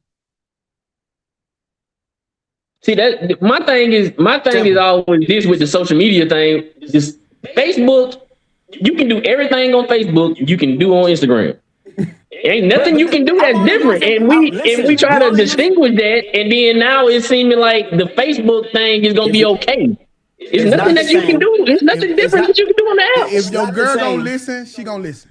If she gonna question you, she gonna question you. If she question you about one thing and you let her get away with it, she gonna question you about everything, bro. That's not true. Not everything. Not everything. That's not true. That's completely on her. It's optional. It's on her. It depends on, just like 2K said, it depending on how she feel about it. If she feel like questioning it, she gonna do it. And ain't that the only thing you gonna be able to say is y'all gonna be mad at each other because you got a different opinion and she got a different opinion. Let me ask this question. That's it. Have you guys ever acquiesced to your woman? Absolutely. Yes. So you guys saying you guys are giving pushback to August and also agree that you have set poor precedents in your house regarding requests or demands from your woman. Absolutely. That we talking through experience. So we speaking from experience. Once you acquiesce or that one time, that sets a precedent across the board for her to question your word. I couldn't tell you that without having the experience. Okay. So you're saying in hindsight, we should not be acquiescing. You know, because it takes so long to correct that bullshit, which is correctable, but it takes a while. I guarantee you right now, if August go, I ain't gonna make it. That sounds too personal. I'm not. No, I ain't tripping, son. No. So if August go ask this girl to do something right now, then she's hey, babe, go get up and cook me some steak and eggs. She gonna say why? right now, I guarantee you right now, it's going to be questioned with a why. And it's important. We know why it's important. Because you hungry. But you have opened the door for why. No. See, and here's the thing. I used to be the way you described it. When we first started, I was way worse than this, dog. I'm talking about bad.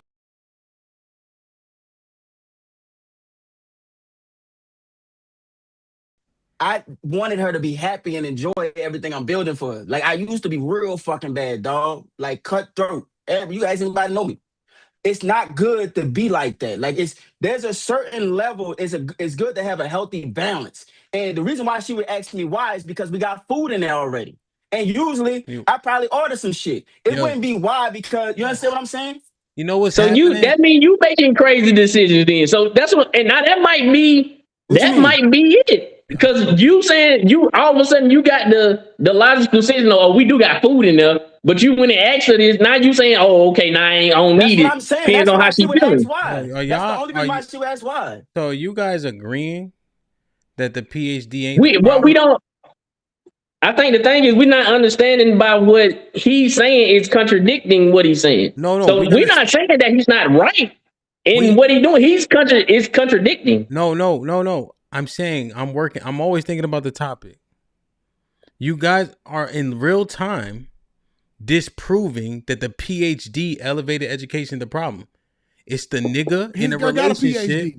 Hold on. It's the nigga in a relationship putting his knee on the ground and his head down and got his hand out when his woman wants something, right? And here's the thing. If we all saying we did it, she can have a PhD or she can have some college, right? And yet and still, because we're willing to acquiesce, right? Now we have to substantiate the things we want, and now she keep questioning us, right? So does it have less to do with the PhD and more to do with the man's modus operandi? No, HAMP, it still got something to do with the PhD because the requirements go up with a woman with the PhD, right? She's going to ask for more and challenge you more and ask why more. I'm simply asking that we substantiate that point that you're making. Okay.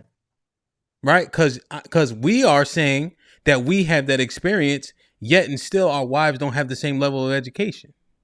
Regardless of the level of education, right? They always want to question you. As soon as you acquiesce, you set a poor precedent, and now you have to deal with that ongoing. And that's regardless of our education, based on our conversation. But HAMP, okay, think about it like this, HAMP. Go ahead. Have you ever taught a woman something, and then eventually she thought she knew more about what you taught her about than you? No. Yes, you have. This happens all the time. Men put women on game all the time, and then women think that they know more than men about the subject that they taught you about. And she try to fight the master, which is you, the person that taught her. Now, imagine her with a PhD. Because she has this degree, she want to look over the paperwork too now. Baby, I don't think this right. She's second guessing your leadership on every turn. Only because she have a PhD. She simply want to use her credentials to make sure Thank you, Dr. G. She simply want to use her know-how to make sure that we've done everything to the top degree. That's it. It's not second guessing you. Right, because I couldn't have figured it out by myself, right? So now Dr. G putting yourself back in the hole. You putting yourself back in the hole. Okay, Four eyes are better than two. So now we've regressed it, right? So now it's back to the sentiment that is shared, right? You having an education degree don't mean shit to me when it comes to picking up boxes and putting it down, right? There's no level of elevated thinking that you sat through school with that make you think you're going to see this better than how I see it, because I have substantial and substantive experience in this, right? So if you think because you have a degree that is going to help me, that is problematic, right? My father does that, Dr. G. He say, Hampy, my leg hurt. The fuck you telling me for? He's like, nigga, didn't you go to college? The fuck? Right? Like it's so it just be some he called my cousin. Hey, Jess, my foot hurt. She's like, oh, Uncle Ham, you gotta go to a podiatrist. He's like, but you're a doctor. She's like, yes, Uncle Ham, I'm a neurologist. Right? But an old nigga just thinking, nigga, you went to school, you should know something. Nah, if you carry that type of So, energy, that's not good. and so him, there is no level of education that But now me, that makes his or point. your wife could take on that will help you pick up and put down boxes. There's nothing we could do for that, right? But Ham, you run a whole business and it's more than just that. There's a back office, right? You have to do client interface. You have to speak to people. You have to be able to present well so you can get those contracts. Can your PhD wife help with that? Because she has a Yes or level of no? Yes or no? Yes no, or no, please, first. no, No? no. Oh, Ham. Because she doesn't need a Oh, PhD to help with that. You see that's that? not the point, Ham. That ain't, see. I thought you asked me a I question. expected you to be honest, Ham. I expected you to be Now, honest. Dr. G. Now you know there's two things that I do not allow. I'm not calling you a liar. Okay, all right, Okay. all I right. didn't say So you were lying. okay, well you said I was not being honest, right? Here's what I'm Right. You're saying, not right? You're saying her PhD gives her the capacity to help in those things, right? So why don't you clarify what you meant, I guess. Okay. What I simply mean is that she has a skill set that can help with the back office things. That's all Okay. I'm saying. What She's prepared to interface, to have those conversations, to 100%, complete contracts. Right. slow it down. What skill set did you guys learn in education school that helps with that? What do you mean that helps with what part? I named a bunch of things. Well, you said like back office paperwork, etc. What do you guys learn? Like, give me the class substance. The class, I don't know how, but like just attention to detail, understanding how contracts should be written, how they should be presented, right? How you interface with people when you're trying to get their business. These are things that you learn throughout the course of education. And I'm not saying exclusively these things, but you pick up this skill set. Okay, and this is Does what I'm it saying. learn that without a degree. education? Does it require education? No, but the That's person what with I was education asking. can certainly do it. Well, see, here's the thing, right? See, I'm being deliberate in the conversation, right? And so here's the honest truth. What you guys learn in school does not transfer, right? Contract writing is not the same as a rubric or a grading system or a syllabus. It's not the same, right? But you guys are very focused in what you do because you're specialists, as it should be. You see, that's the other thing you misunderstand. I don't expect that. Now, here's what the degree does do. Like 2K says very intelligently, endurance, right? The willingness to learn and stick it out, right?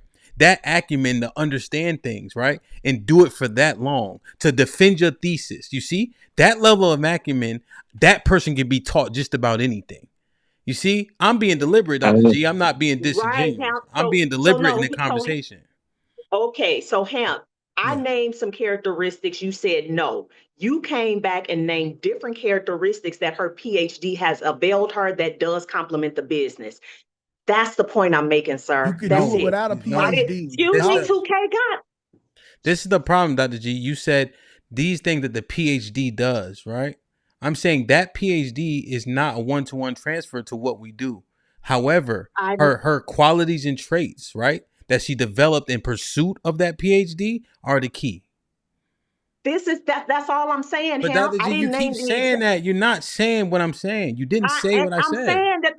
I'm saying there are characteristics that she has developed as a result of being a PhD that's going to benefit your business. That's my point. Okay, but I think can I say this? Because I gotta go. Okay, I just think you think like you may be hearing something different than what you're saying, right? No, I'm saying what I'm saying. Y'all and here's not, and now don't put the y'all thing, right? Because I substantiate the point of why the PhD is inconsequential to the behavior because we all dealing with it. So don't put that on. That's not fair, right? Okay, you're right, because that's the point I was trying to make too. And clearly I'm not communicating well. This PhD has not done anything for me tonight because I can't make a point here that y'all actually get or accept. Okay. I'm sorry, go ahead, UT. This is to the topic. This is to the actual topic. Then I'm a lead.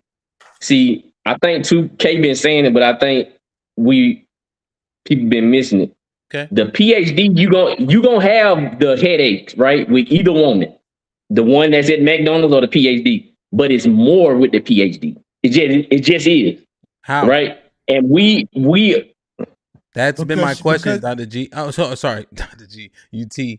Sorry, 2K, because I asked you to substantiate it earlier, 2K, and it was kind of we'll watch it back. But I'm asking UT the same question. Substantiate that claim is all I'm asking.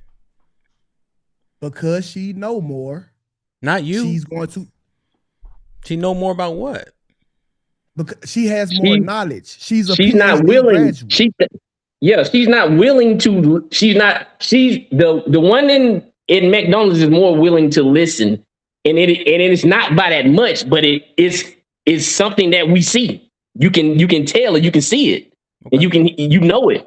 That Dr. G, even though I love Dr. G, let's go ahead and put that out there. I love Dr. G, but the conversation tonight shows you. It just does, and it ain't. I can't even. I don't like to do that, but it shows you right here in this conversation. Nay been here the whole time, even though she might be tired, but she still haven't said anything. I made that point at the top. That's what I'm saying. 2K. That's what we was missing. You gotta see. You can see it. UT, right in plain view right now. Hey, UT, real quick. I want you to think. I know you gotta go, right? I'm not trying to take the floor. Here's the fly shit. I told Dr. G not to say nothing. No. What? No. I told Dr. G that Nay was gonna leave her hanging. I told her you was there, right, August? Was you there, UT? Yeah. I said, yo, she ain't gonna say shit. Right? And Dr. G, I told you. Right? Yep. And they gonna mistake that for decorum. That's sleepy. Dr. G, what I say, he was gonna put us in the trick bag. I said this. And listen, let me tell you when Dr. G was winning this conversation. My bad, 2K. UT still had the floor. I just wanted to say that because I said it earlier. That's my bad. But I'm gonna tell you though, even though she hasn't said nothing, like I've heard her talk before. Mm-hmm. And when somebody's talking, most of the time that I've seen, she let them talk. And I can't, that is a trait that men are looking for. And no matter what we want to say when we on these panels, if it's a man out there, how many people are watching tonight? I can't see it on the screen. But if it's a man out there that's looking for the trait that they want in a woman and to be with, they gonna be the one. It's just what it is. We ain't talking about baby moms. Right. But it doesn't. But I'm just saying, if we going off what we've been seeing or what we've been hearing tonight, it's just if we going off that. UT, take this walk with me. Hold on, 2K. Hold on. He gotta go. He gotta go. That's what I'm trying to get with. Who's that right there? Well, who's this one? You tell me. August. All right, so UT. I'm up here talking shit, right, UT? Mm-hmm. About cricket. You gonna tell me to chill? You gonna tell me to be quiet? You gonna tell me I'm bugging? Yeah, because you ain't you football only. That's the only thing I ever hear you talking about. Now, okay. Bible. If I'm talking shit about basketball, how long it take you to unmute? Fast. You have no investment in cricket. You could care less about them East Indians who play cricket that ain't athletic. Mm-hmm. They don't give a damn. And that's what we saying, hell. Nah, so you saying she don't give a damn about being in a relationship? The PhD shit, they don't affect us. She like, fuck it, nigga. I got all my certifications. I'm going to the military. I'm doing my thing. Fuck out of here. You know what else? I ain't gonna be wiping ass forever. You know what I'm saying? You know what else she not gonna give a damn about? Her man. I am not a CNA. You're Amazon worker. I am not an Amazon worker. So thank you so much for making that point, Hamp. That was exquisite. No, so the only point when Dr. G was winning this conversation is when she stopped talking. And she let me and the guys have it. That's when she was up on the scoreboard. But her PhD kicked in and she had to say something, and now she wrong again. Yeah. Hamp asked me my opinion. That's when I started talking. Otherwise, and that's when you started losing. Well, I mean, 2K, listen, we already decided. Me and you, we're not for each other, right? You wouldn't be the man I choose. I wouldn't be the woman you choose. So it's all good. You would choose me. You just have to be quiet. Absolutely not, my friend. Yeah, you would. Absolutely All right, not, my friend. UT, did you have anything? Let me just, UT, did you have anything else before you go? And I'm gonna get Big Aaron in 10-15 minutes quiet. And we gotta kind of make some type of reconciliation, right? We have to achieve a level of solution or understanding, not even solution. UT, did you have anything else? Big Me, Shalom. Yeah, I'm gonna say this. Go ahead, my bad. Sorry. I'm gonna say this. So it's not. It's the thing is when you looking at somebody and you looking at two different people at this time, men are looking at Nay like, okay, at least she's shedding up. It ain't even that she might be listening.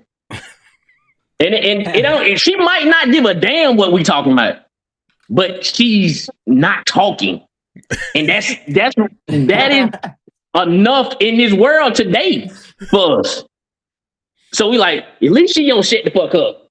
But I ain't, it's just, that's what we looking at. And we can lie about it, but that's what we looking at. You got $100,000 degree and all you had to do was shut up. Shout out to the because when we was one more thing, because what we were saying with the degree, because I know Hemp said something. He said that they was talking about the job that he was talking about. He like the job. At least we know she's able to do a job because she went through the endurance of being in school, but it never translates to a relationship. They don't want to learn in the relationship, and that's what we talking about. It don't even matter about a job. It's matter about the Are you willing to listen in the relationship? And that's the biggest issue with us. Okay. But yeah. Okay. But I enjoyed y'all, man. Y'all be good, man. Y'all be safe. UT, be safe, man, with your old ass. Get some sleep, man. Damn, man. Okay. I need everybody to gather their thoughts. I'm going to read these super chats. Then we need to come. Oh, Aaron, go ahead. Sorry. This is going to be quick. Where did Dr. G? Oh, there she is. So I noticed, Dr. G, that you had said that there are things that you pick up as a result of your degrees that will make you useful. That's not what Hamp was saying. He's saying there are things that are required of you to get a degree that will make you useful. I think that's the miscommunication you were having with him a minute ago. He was not saying what you were saying. You are still attributing your traits to the degree. He's saying the degree is going to require traits that are useful of me, which means the degree is inconsequential. And the second thing is, when you said you want to be able to use your degree and your training to make sure the best decision is being, made and the best outcome is being achieved. That's not exactly how I said that, Aaron, but go ahead. I understand what well, you're meaning. What exactly did you say? Right. I'm just saying I'm your blind spot watcher, right? You out That's here not doing exactly all what this. you said. Well, I'm giving you context because I want you to understand what I'm saying. Okay. But you didn't the first time. Well, go ahead. I'm your blind spot watcher. So you out here doing all this heavy lifting, a contract or something like that. Let me take that for you. Let me make sure, right, that we've crossed all I's, dotted all T's. That's not me saying you don't do it. It's saying put me to use in this instance so that I can be that helpmate for you. That's what that is. All right, that may be what you intended to say, but that's not what you said. That's what I meant. Okay, so what? All right, so what you said did sound a lot more like, let me use my skill to be able to make sure or to ensure the right thing is being done, and then you followed it up with, I'm not second guessing you. Well, why do you need to make sure if you're not second guessing? If you are 100% confident that the right thing's being done, there's nothing to make sure of. But when you say you want to be useful and to assist, that's a different sentiment. That's what I was saying, though, Aaron. And then even after I gave you more context, you went on ahead and then proceeded to point out your example, which is what I wasn't saying, my friend. I'm not trying to dominate any man that I'm with. If I can dominate you, I can't be with you. I simply want to fill in the gaps. I want to be that useful. I want to be that useful helpmate to fill in the gaps where I can be useful. Okay, so what I'm and showing something you, that's about anything that's about literacy or writing or anything like that.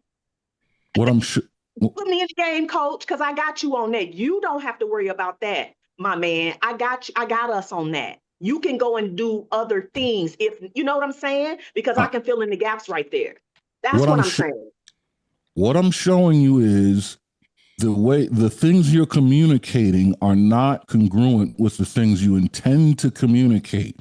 When I went back and readdressed what you said, even after the context, is because the exercise didn't really involve the context that you changed it to so much as it did with your initial expression, right? That's the point that I'm making. And so a lot of this is, I'm wondering, the doctorate in education I would believe would create a very, very precise ability to express, or for your words to match the intended expression, right? Is that a reasonable assumption? Yeah, I would. Yeah, I would think so. Okay. As long as I'm talking to somebody who has an equal, right, amount of understanding and such, then yes. Understanding or ability to comprehend? Because understanding is a presupposition that when we're communicating, it's got to go both ways, right? So if I'm communicating and I'm articulating something, I have to be speaking to somebody who can actually comprehend what I'm saying and not take it out of context. You right? did it again, right? The word you used was understanding. I introduced comprehension, which is the word you intended to say. See, So, it happened again. No, I changed it to comprehension so that you could understand the point I'm making. So if I'm ebbing and flowing with you here, Aaron. If you say that word doesn't work and you give me a different one, okay, we can go with that if it fits. It's That's what I'm doing here. I'm trying to meet you. It's not that it doesn't fit. It's the word you use doesn't fit, right? If you're expressing something to me, wait, let's see. I need patience. If you're expressing something to me, I don't need to have an equal level of understanding with you, because I don't. That comes with a preloaded supposition that I understand what you understand, which means you don't need to explain it to me. I need to be able to have an equal ability to comprehend so that you can update my understanding. But you started with, we need to have an equal level of understanding, which is not possible. That would eliminate the need for you to express yourself. Right. But, when we're communicating, we're not communicating if there's a lack of understanding. Right? If there's a lack of understanding, you can't call that communication. No, communication solves a lack of understanding. It shores up lack of understanding. It's using comprehension. Right. But Aaron, if we're not understanding what's being communicated, we don't have comprehension. That's why I was willing to say, okay, no, yeah, let's go with comprehension, Aaron. Because that's the precise word to use. I can see where understanding might take you off course, right? But let's go with comprehension, Aaron. Okay. Right. That's what I'm saying. So again, there with that. Look, these are the things that intellectuals do. They challenge each other in terms of what their discourse is. You just done that and I acquiesced. Where are we now? I acquiesced, Aaron. You're not an intellectual because you got a degree. Well, can I ask a question? I'm an intellectual. Well, maybe you're not, but I am. You guys done engaging? Yes, I'm finished. Because what we are trying to analyze is the trope of the PhD. What I need to ask is, based on our conversation thus far, does the chat believe that the trope of the PhD being more difficult in a relationship, what does everybody think based on what has been presented, our conduct, what the men admitted to? I need everything to be analyzed before you put a 1 in the chat for yes, the trope stands the test of time, or 2, the trope needs further assessment. 1 for yes, the trope has proven to be true. 2, the trope might be on some wobbly legs and needs further assessment. It needs further assessment. And I wanted to ask a question. Because it's something specific Dr. G after said. you ask your question, I want to read the super chats, and then we'll answer your question once I'm done reading them, so everybody can get a chance to process the question. Go ahead. Okay. Actually, now? Yeah, okay. Then I'll read it. Yep, and then we'll answer. Then I'll come in. Yeah. My question, you said that you have these skill sets that you want to be put to work at. What happens when as to help me, the particular skill sets that you have aren't congruent with the job that I assign to you? Like if I want you to do something totally different, will you be in line with that? Ask it one more time. Yeah. So like she was talking about like writing. No, ask it straight out. So what happens when The job that I assign to you as the leader is not congruent with the skill set that you have as far as your PhD is concerned. What happens next? Yeah. All right, let me read these, and we'll get an answer from Dr. G. Nay, 1015.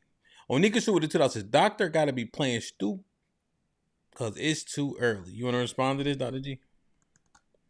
Oh, never to him. AL with the $2 says, I like doing addition with my woman. 1 + 1 = 4 with her. AL with the $2 says, how many doctors and lawyers, etc. y'all know? I know a decent amount. And with the $2 says, stop the pimp talk and relationship conversations. You want to respond to that, 1015? No, I'm good. Mike Brown with the $10 says, among couples who do divorce, highly educated women are more likely to initiate the process, with studies indicating they initiate 90% of those divorces. Okay. 2K with the 20 ball. Shout out to the chat. After the game with the $10 says, but as a PhD, would you date a garbage collector and let him lead? You want to respond to this? Dr. G? Absolutely, I would. And guess what? He don't even have to be the owner of the business. Misty, if you know, you know. If you know, you know, right? He don't even have to be the owner. I absolutely would. Missy T, salute. Appreciate you for the donation. See if we can reach that goal. Onikasu with the $2 says, Dr. G knows best. Is he singing I'm Every Woman? Yeah, that's what he was doing. Okay. AL with the $5, says, a competitive woman doesn't necessarily mean she's competitive with you, because she can be very valuable if she's competitive for you on your program. I think what they're assessing is probability of things, you know?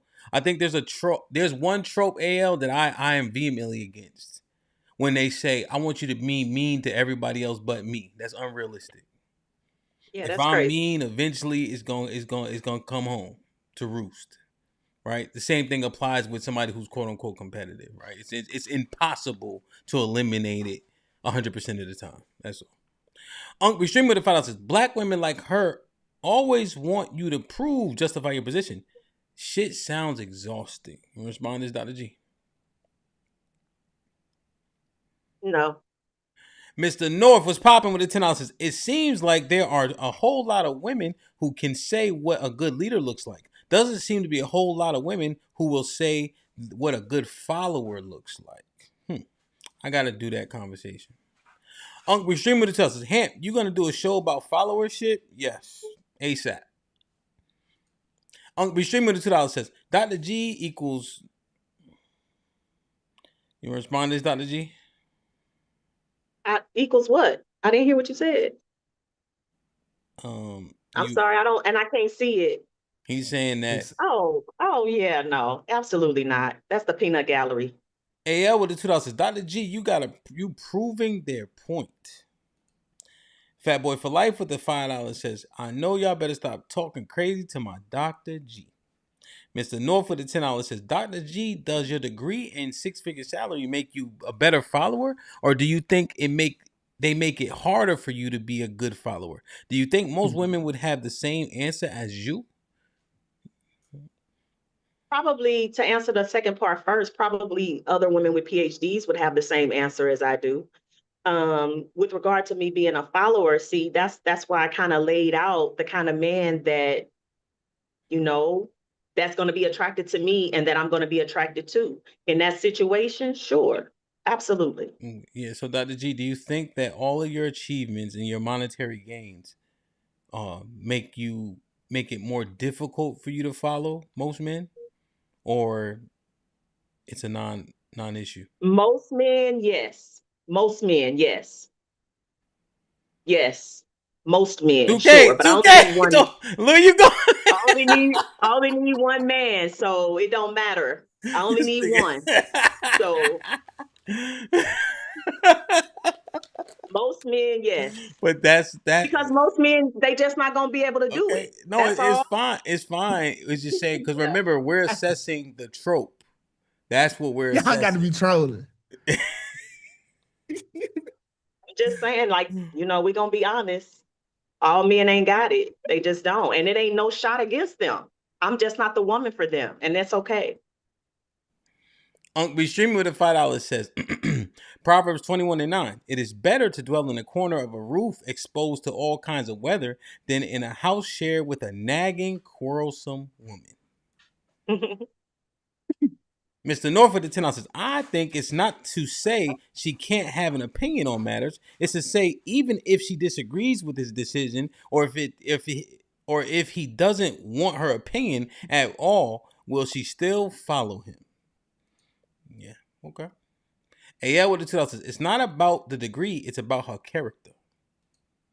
Nas with the $10 says, are the majority of women pursuing degrees to be independent of men or complementary to them?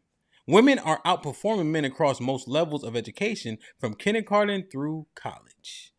I think that's what. Who said that? Who was that? 2K said that, didn't he?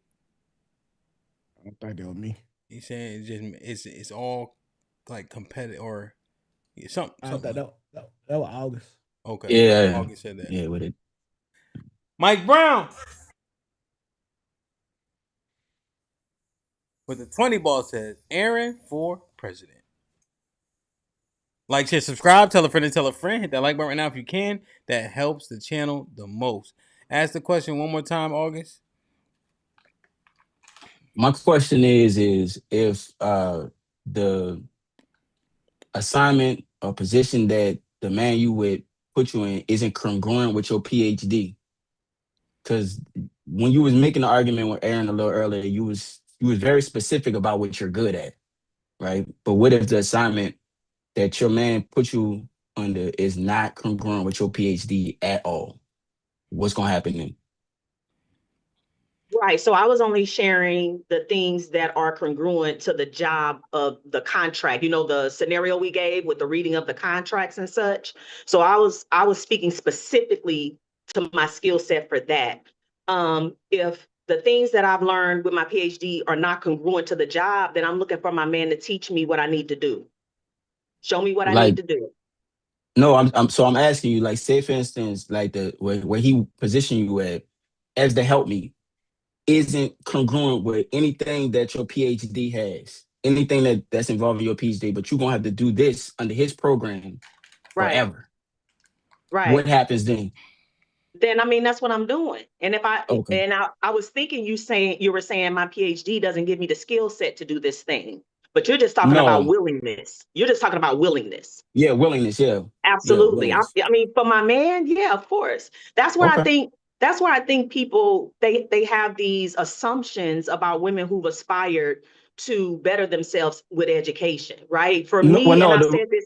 No, August, I'm talking in general. I'm talking in general. No, I know, but the reason why I asked this question is because you specified what you were good at. When you were having a conversation with Aaron, you're like, I'm good at this, good at that, good at this. So put me to work. That's what you said. But what happens in the instance where the guy that you're with, he puts you on an assignment that you don't think that that don't qualify for what you perceive yourself as being good at or even being good at?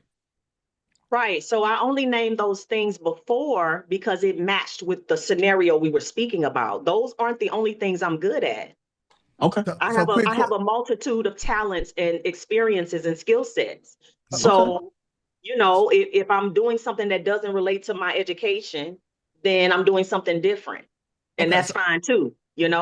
If I don't know how to do it, then I'm going to be looking for the man that's leading to show me what I need to do or get me the help I need to learn so that I'm proficient in that too. See, that's the other thing that my education has afforded me, the ability to learn and to know how to learn, you see? And not to mention the perseverance and all the things that it takes to stay with it, right? So that's not an issue. I think that people get the education misconstrued. And I'll go ahead and say perhaps maybe it's because of the decorum. Okay, so let's just say it. But I think that there's a misconception. It wasn't about ruling over anybody. It wasn't about being the boss. It was about earning at the top level. Well, right? Look, it's about, hold on, August. It's about this system that has said, this is how you earn. in this degree. This is what you need to do in order to make the top salary. So that's what I did. I wasn't thinking about dominating a man, being over a man, none of that.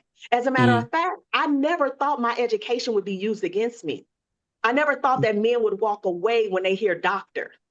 That was like, what? Like, men don't want highly qualified women? That's crazy to me. But I see that. But I see how you qualified it. Do you see how? But did you see how you qualified women? Like that was your qualification. You know what I'm saying? Because I'm highly we're talking qualified though in my field. In your field, yes, but we're talking about that's what I'm talking about, August. But that's what I'm talking about in my field. Right, but there's a difference between highly qualified in your field and being highly qualified in a relationship. You understand what I'm saying? So exactly.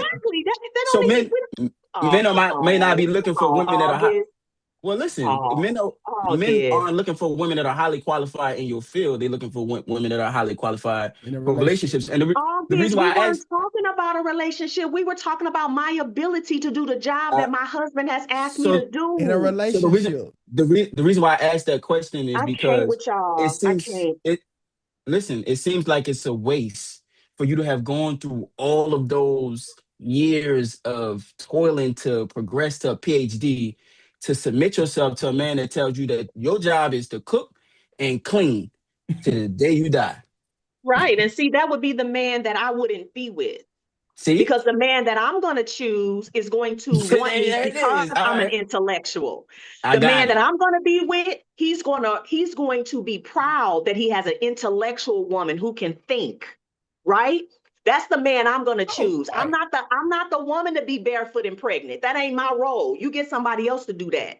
Get somebody else to do that. I'm a different helpmate. I'm a different helpmate. Listen, that's why I asked you the question. What happens if you didn't say cook and clean though, August? Well, you listen, didn't say that. Well, I was very general for a reason.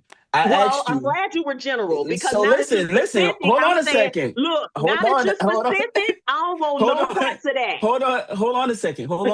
I asked you this question in general for a reason because what happens is that you feel as though the way that you're answering the question in this moment is how you actually would conduct yourself. But when the rubber meet the road and push come to shove, you automatically fold. You automatically find a way to justify it and then justify the man not being the man that you want and qualifying a leader. You always fall back on it. That's why I asked you what happens if the role that he told you to put it. You kept it general because you knew I wasn't going for you knew I wasn't going for that. Cooking and cleaning only. None of that. Wait a minute. Cooking and cleaning only for the rest of my life. That's it. Cooking and cleaning only. That's what he needs. He don't need your degree. He just needs you to cook and clean. That's it. That's what he needs.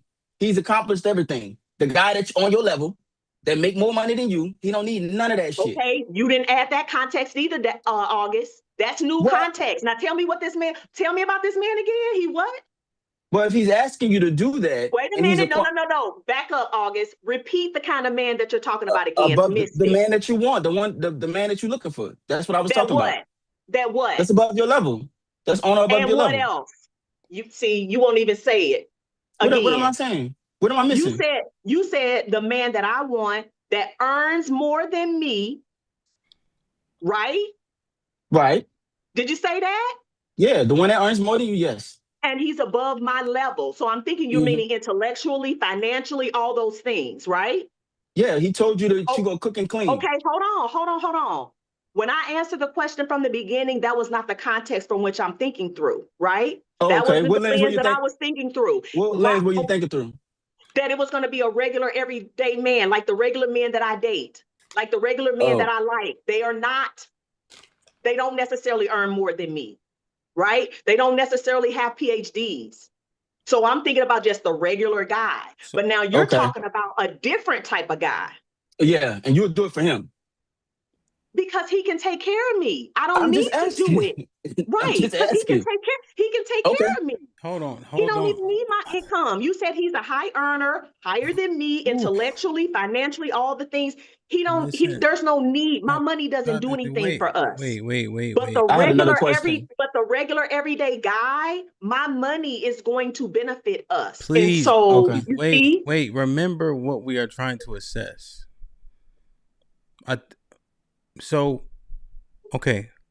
are you not the woman who's gonna cook and clean, or you're not the woman who's gonna cook and clean because you don't have that luxury? I don't know what you mean by don't have that luxury, Hamp. So what you just said was the man of means that can afford to quote unquote take care of you, you will be willing to do these things, okay? So now, before though, you said I'm not that type of woman. So you're saying you're only not that type of woman because you haven't been afforded that luxury. I'm not that type of woman because I've never been afforded that luxury. I've never been asked to only cook and clean. Okay, that's not who I am. And however, this is very important, though, Dr. G, right? Because this has happened. You need to let me finish. I'm asking questions, right? I'm not asking questions for you that didn't go on a diatribe, right? I'm just trying to finish my thought, though. You cut me off mid and it's leaving. I got the answer. See, here's what's a little bit unfair about the particular communication style that you're deploying this evening. When I'm asking a question about what you said, then you add another word, right? So then when you said taken care of, now I'm assessing what you just said in good faith. Then you say completely, right? Which then changes it. But previously you said I'm not that type of woman. I'm not that type of woman. And then when he asked a simple question of a person that can give you everything, then you would be willing to do that. So I'm just simply asking, you would do it. It's just that you've never been afforded that luxury. I'm just wondering, why don't you give us that information, right? Because it sounds like you're making contradictory points. Well, I was only answering the question he asked me. He didn't give me the full context. When he changed the context, I had to as well. He didn't give me the full context, so I was left to my own devices. Oh, well, he just Dr. meaning, G, like. I know, Dr. G, but you said I'm not that type of woman. That's you. That's specifically to you. That's possessive. You're not that type of woman is what you said. I'm not that type of woman, Ham, but if I don't have to go out to earn because my man got it completely, because I do know how to cook and I do know how to clean, but I'm not the type of woman to only be a housewife, right? Exactly. Reconcile. Yeah. But if this man is affording that lifestyle for me because I do have those skills, I can do that. Okay. So you are that type of woman. You haven't been haven't been afforded the luxury to live that lifestyle. That's what you just said. Right? Because that if you're not that type of woman, it don't matter what he giving. She gonna go put out and work and do something. So you actually are that type of woman, but nobody ever give you that ability to be that. Them intellectuals, no, that's not what he said, though. That's not. I was answering the question that August asked me, but it's okay. Maybe I misspoke. Maybe I didn't answer the question completely. That seems to be happening tonight for some reason. I don't know, but it's all good. Okay. I think we have clarity. If it's a man who's going to take complete care of me and I don't have to worry about anything because I already have those skills, I cook and I clean, then that's not a problem. But if it's the regular guy, like the regular guys I date, that's not going to be an option because my money is going to matter. Making a need assessment. Now, hold on, August. Let me just say this because it happens too often. Y'all better stop shitting on housewives. All right? House makers. Because a lot of y'all niggas ain't even built for this shit, so then y'all minimize it. And if I'm talking to Dr. G, I might be talking to Dr. G. But that be happening too often. Maintaining a house is just glitters and gold. That shit ain't no joke, especially when you add kids. I seen 2K have a cat. I'm like, man, fuck that cat, bro. You know what I'm saying? And I think that we do that too often, bro. I don't know where the fucking toilet paper is in my house. Dead ass. And it sound like some bullshit. Nah, that shit is important. Right. Every time I go stumbling in the bathroom in the middle of the night, there's always toilet paper there. All praise to the Most High. I'm gonna tell you how fantastic housewives are. I bet you your wife know where everything get right now. That's what I'm saying. That's the toilet paper random thing. She knows what's in the house. Yeah, that's the toilet paper. That was my point about the toilet paper, 2K. So I just think it's a very valuable thing that gets minimized too often. That's a side note, sidetrack. 10-15. Were you trying to say something, bro? Yeah, man. It might be good to hear Nate talk. Nate still up here? I was about to say it might be left the good to hear building a Nate long talk time ago. because her Nate's fired. silence was, her silence was equated to submission and being uneducated.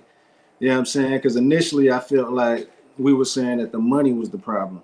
We'll have a problem because she got the money, but then it veered off to her education being the problem. Being that she's educated, she feel like she know more than us. She feel like she more logical than us. So we will always get a combative woman because she's less willing to learn.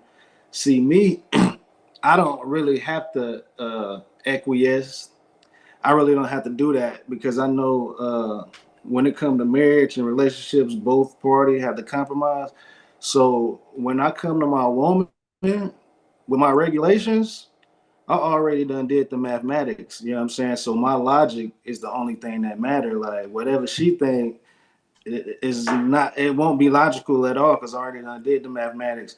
So if I come to my woman and I tell her she got to cook and clean, she got to cook and clean. She got to cook and clean because logically there's nothing she can tell me that'll make sense as to why she ain't gonna cook and clean or Now, be a housewife. 10:15. Now you though, do you clean? Do you cook at times? No, but sometimes I will cook, you know what I'm saying? Sometimes I nigga get down in the kitchen. But for the most part, like, nah. She doing all the cooking, she doing all the cleaning. Goddamn, she goddamn buying the school clothes, she buying the school shoe. But that's just, like I said, logically, that right there, she it's like keep your money, but you go cook, you go clean, you gonna buy the school clothes, you're gonna buy the school shoes, you're gonna pay for trips, you're gonna do all that, but I'm gonna take care of the bills, mortgage, Okay. all that. So you don't. That's more like. So why were you questioning the guys About about what? about getting rid of their social media when they was asking a woman to get rid of social media? Because even in your house, y'all don't have a I do, you do, you, that's me. I mean, because when it comes to the social media, I already done did that logic. I already done did that mathematics. And I feel like I said, both parties got to compromise. So if I'm telling her to get off of social media, I'm telling her for a reason. I'm telling her because I ain't on there. It just look crazy for me to tell her to get off social media, but I'm still on there. Because like I said, I can be the supervisor, but women definitely leave because they got fucked up supervisors, bro. Like, you already know this. These bitches get tired, they gone. You feel me? So if I come to her logically, the only thing that I say is gonna be logically for her to get off of there. There ain't gonna be nothing else for her to say. I ain't on there, you ain't on there. End of the day. I'm saying because you were looking at like the equality point. I'm gonna get off, you get off, right? But it's not. Yeah. But there's several situations in which you named where it wasn't a I do it, we both do it. You saying, yo, you do that because logically that's what you should be doing, and I'll do this. These things are separate. Are you saying that they are like it has a level of reciprocity or something? Nah, because at the end of the day, it's gonna be equal. So the reason why she can't combat my regulations, because it's equal. Like I said, me not being on social media, her not being on there is equal. Her having to clean the house, take care of the kids, cook, pay for the school clothes, pay for the school shoes, pay for the trips, is equal. Because I pay for the mortgage, I pay for the bills. That's equal. You know what I'm saying? That equal out right there. Reciprocity. Okay. What do you do that's equivalent to her cooking and cleaning every day? Pay the mortgage, pay the bills, you pay for pay the utilities. Huh? You pay for trips. I mean, we'll go half on trips. She using her money. She using her money for something, nigga. She ain't just keeping her money because we is talking about a woman at work, right? Well, We I'm is trying talking to about a figure woman out at what work. you're saying though. What you saying? So does she pay for trips or does she not pay for trips? No, she's paying for trips. I mean, like I said, I go half with on the trip, but like I said, school clothes, school shoes. You know, my swag is like a dragon, nigga. So my kids got to be as fly as me. So she got to spend some good bread on those school clothes and those school shoes. You know what I'm saying? But I just know she ain't keeping all her money. That right there ain't happening. I'm gonna know how much money she got because she gonna put that shit in the joint account. Like, okay, that's another regulation. So you're saying her taking care of the house is equivalent to the money you spend? Her taking care of the house and her paying for the school clothes, her paying for the school shoes, her going half on trips. They ain't gonna go for that, my boy. I mean, hey, HAMP just told you how hard it is to take care of that household. I got 2 kids. But HAMP doing it. That because equate what he doing equates. HAMP pay for trips too. But I mean, we talking about my wife is a nurse. You know what I'm saying? So she ain't gonna be able to just keep all her money. You know what I'm saying? So it's gonna be equal. I ain't gonna say it's 50-50. I guess niggas can look at that as 50-50. But so do she 50-50. got to spend her money just because she got money? Yeah. Oh, okay. Just because she got money to spend, she gonna spend it. Nigga, I like, you know what I'm saying? We both work, you know what I'm saying? So we both gonna put something to this pot. We both work, we both bringing money in. I ain't finna just spend all my money. Now we gotta rely on your motherfucking money to goddamn, you know what I'm saying, make moves and do what we wanna do. Okay. But being that she make money, she gotta spend it. She got to. How long you been married? Shit, man, I've been married goddamn 15 years, bro. Okay.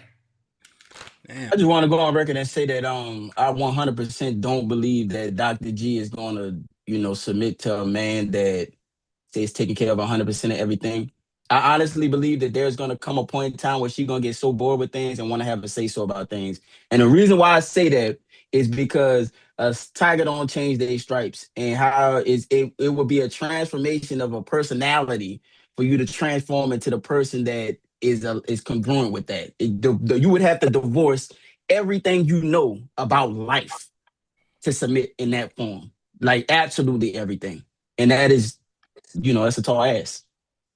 So why would you ask me if you didn't think it was something that would happen? I just wanted to see what your answer was. What we doing? What we doing? We having a real conversation or not? Well, I wanted to see what your answer was so that I could get a better understanding of where you were, but on how realistic you were going to be about the answer. Because that's my realistic answer. Whether I can like that, right? or not stands to be seen, I guess, right? It's a privilege to converse with the intellectuals. It feels like that right now, though. But 2K, I've been with my old lady for 15 years. We've been married for 10 years. That's fine, bro. But at 5 years, nigga, she went through it. That's what I always tell you. No, it's cool. I get you when you said it the first time. Like, if you been in a relationship for 15 years, you been married for 15 years, nigga. It's the same shit. I get it. Ain't no difference. She went through hell that first 5, though. She went through hell that first 5. That's why I told her my old lady leave me. I would understand, nigga. Put her through hell and back. It take time to be able to it takes time to gel a marriage together, and there's a lot of compromise. You know what I'm saying? So it's like what's being articulated. I only asked that question to see how the perspective that you have, because you got to think all of those years, those what you have. You got to write what you got to write for your PhD. It's like what's it called? Dissertation. A dissertation, something like that, like a paper, huh? You know what I'm talking about? You throwing all that shit away. You know what I mean? Like all that went to nothing. It's for nothing. Your mindset, babe, it's not thrown away. It's never thrown away. Your perspective. Let me put this on there too. It's specific to this scenario, though. Let me add this too. I'm an older woman. I've worked. Okay. You ready to stop? I can stop if the offer is good enough. You understand what I'm saying? Sense. Yeah, I understand what you're saying. Yeah. Yeah. I get you. For sure. Man. So I think it was mostly ones in the chat. Yeah. I seen a lot of ones. So what does that mean? Does that mean because the points for or against wasn't strong enough? Or do you think that they are making this determination based on Dr. G? I just need more a sample size. Dr. G, she's clearly the unicorn. So I think we need a bigger sample size. So you can you articulate what the one mean for the rest of us? Yes, just so we're not confused. Yes, sir. The one meant that the trope of the woman with the education being most problematic and undesirable for relationships should stand. Or 2, based on what was presented, hey man, we might need to assess it more. But it was mostly 1. I'm wondering if they heard the arguments, right? Because I think, and y'all may disagree, that I think I made some pretty strong arguments behind it, right? I think that there were several things that been presented. right? And Dr. G, you can go after me. I'm speaking for myself. But then I'm thinking, well, I just read body language. You know what I'm saying? So, but maybe, and again, right? Or are they saying, fuck the arguments? We're looking at behavior, and are they predicating everything on the arguments, but also what they are listening to, hearing, and as we have the discourse? I believe that is one, but I can't say two. Excuse me. I believe that is one, but I said two only because we only had Dr. G perspective, right? But we did have a contrast verse with Oh, Nay. girl. Yeah, with Nay. How though? Because Nay was a person without That's the surface level credentials. though. But she didn't even speak at all, That's y'all. surface That's level what I'm though. saying. Dr. G, if you didn't have a degree, you probably wouldn't speak either. That ain't true because I've been talking all my life. You needed a degree then, I guess. I mean, it's cool, Dr. G. I ain't trying to take no credentials away from you. From just what I know, the more degrees is 1 degree hotter. I know more single women with degrees out here doing it by themselves than a lot of women, bro. I think the reason why the trope stood is because on display is proving what type of person you have to be to accomplish that, which is typically not congruent for relationships. You know what I'm saying? Especially for a man to be in charge. When you've been driving your whole life, the wheel of your life, and then you jump into a relationship and have to submit to a man and not put your hand on the wheel at all and allow him to drive the car how he wants. That's hard for women who have been competing and doing that their whole life, surviving that way, to change. And this is just on full display of that. So I think that's why they say the trope still is it, and it ain't, you can't deny it. A personality is a personality. Yeah, but you haven't seen me how I am with my man. You gonna take you wherever you go. Y'all don't get that part of me. Y'all don't get to see that. You gonna take you wherever you go. Because y'all don't give me what he would. So you don't even get to see that, August. You making a supposition that's not necessarily true. You going when mad day come? It's okay. I didn't expect to get up here and change minds.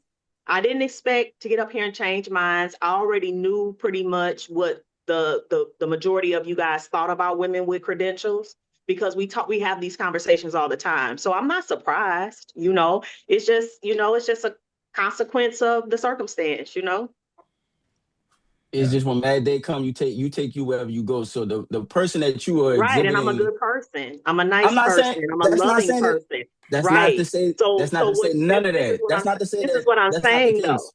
This is what I'm saying. You don't get to see that, August. You're making an assumption based on me being on a panel trying to debate my position with men. That's what you're seeing. And so you don't get to see me intimate. You don't get to see me soft and loving and all those things. You seeing me trying to win an argument. That's what you're seeing. See that right there? That the delusion is as if there are two versions of you that exist, and it's only one version of you. That's what I'm saying. So I'm dimensional. I'm sitting here and what I'm saying is you don't get to see the other part. You see this part, but all of it is me. You get what I'm saying? That's what I'm saying. So what the thing about it is that the person that I'm experiencing right now is still gonna show up the same exact way in a relationship. It's never gonna change. Like you're not gonna transform.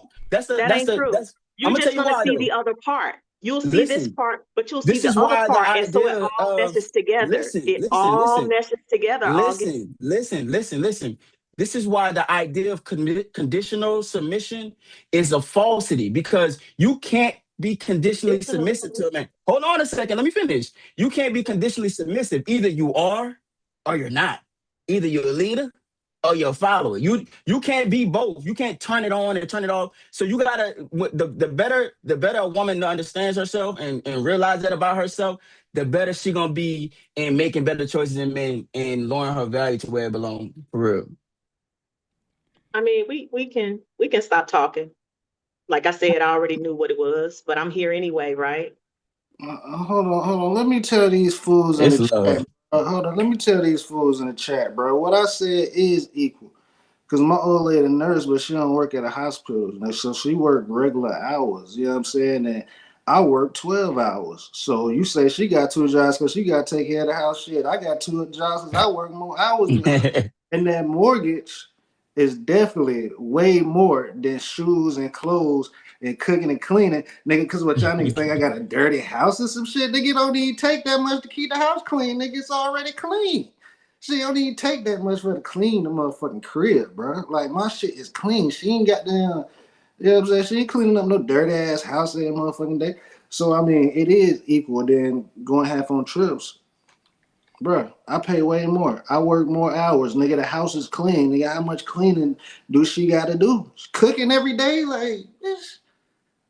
Nah, August, see, that's why him tell us to stay out the chat. Oh, my bad.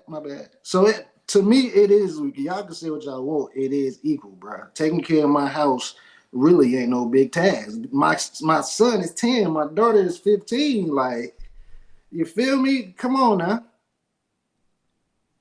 It might have been harder taking care of the kids 10 years ago when we got married.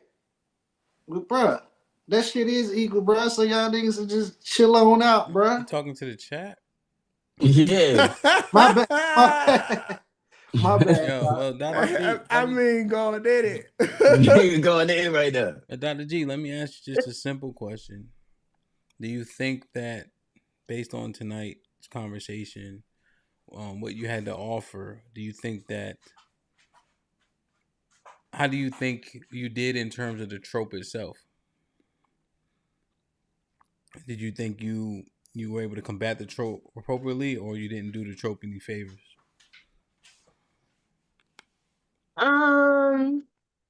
I did the best that I could with what I was dealing with, but I don't think I did it any justice. No. You know, because it's not like me and just one other person having a conversation about it, where I get to fully articulate. Other people, you know, are inserting themselves as they should do on a panel. I'm not, you know, making that an excuse. This is what happens on a panel. So I think that I didn't do any justice to the trope, but I also think that under these circumstances, I did the best that I could. What were the circumstances? Being on a panel with multiple people, not having just a one-way conversation with me and just one person, other people wanting to get their point of view in, you know, just all the dynamics that happen on a panel. And it's not a bad thing, but it does change the nature of the conversation. You're saying the environment. Yeah, because I'm not able to fully articulate all the time. You know, there's people who are jumping in and wanting to give their part, and then I'm jumping in wanting to give my part. It's just, you know, the overlap sometimes is not situationally appropriate. Yeah, that is a pet peeve that I've developed. People contribute to an environment and then complain about it. I'm complaining? Yeah. No, I'm not complaining. I'm Well, just I'm laying out. I'm not even saying. I don't even know if complaints I felt like are complaints innately negative. The perception of it. Yeah. Yeah, I'm saying. For sure. I'm saying you're saying at its core, a complaint is negative. Yes. Okay, so complaint denotes negative. Like I'm saying, you did something bad. Okay, I can accept that. So the complaint is, oh, I did the best what I could, as though you were at a deficit, right? And then you're talking about the environment, right? And I let you guys know, hey, if I have to keep interjecting over and over, right, I shouldn't have to do that, you know? And then you curate an environment and then say the environment was an issue. That seemed to scuff my Timbs a bit. And I not just you, I've heard people like do that before. They literally helped what I would call deteriorate an environment and then be like, oh, I don't want to be a part of this environment anymore. But you helped cause it, you know? No, but the environment is not bad, Hamp. It's just one of the elements that hindered me from being able to defend the argument better, right? Because I said I don't think I did it any justice, but I also think that all of the elements involved were a part of that. If it was just you and I having a conversation or just me and one other person, it's likely, not for sure, but it's likely that, you know, the points will come across more succinct and clearer. And so the environment is not bad. The environment is what it is. I'm here electively. You know what I'm saying? I like to be here. So I don't mind the conversation, no, but I'm not we saying have to take into account that the environment I'm will not saying it like change that. the nature of, I'm just saying that the diatribe, like it's just like the how we've been communicating is, and then we say I can't get my point out. It's oxymoronic to me. You know, I'm not saying you are like saying the platform. No, I'm not saying that. I'm saying we literally conduct ourselves a particular way, and then in hindsight, be like, damn, son, I couldn't get my shit off. But we wouldn't let people get their shit off.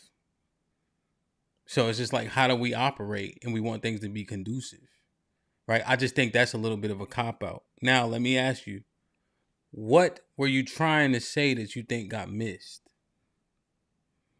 Well, it's not just one thing. I just think that as the argument started to unfurl, we had other things that were kind of, taking place. Like,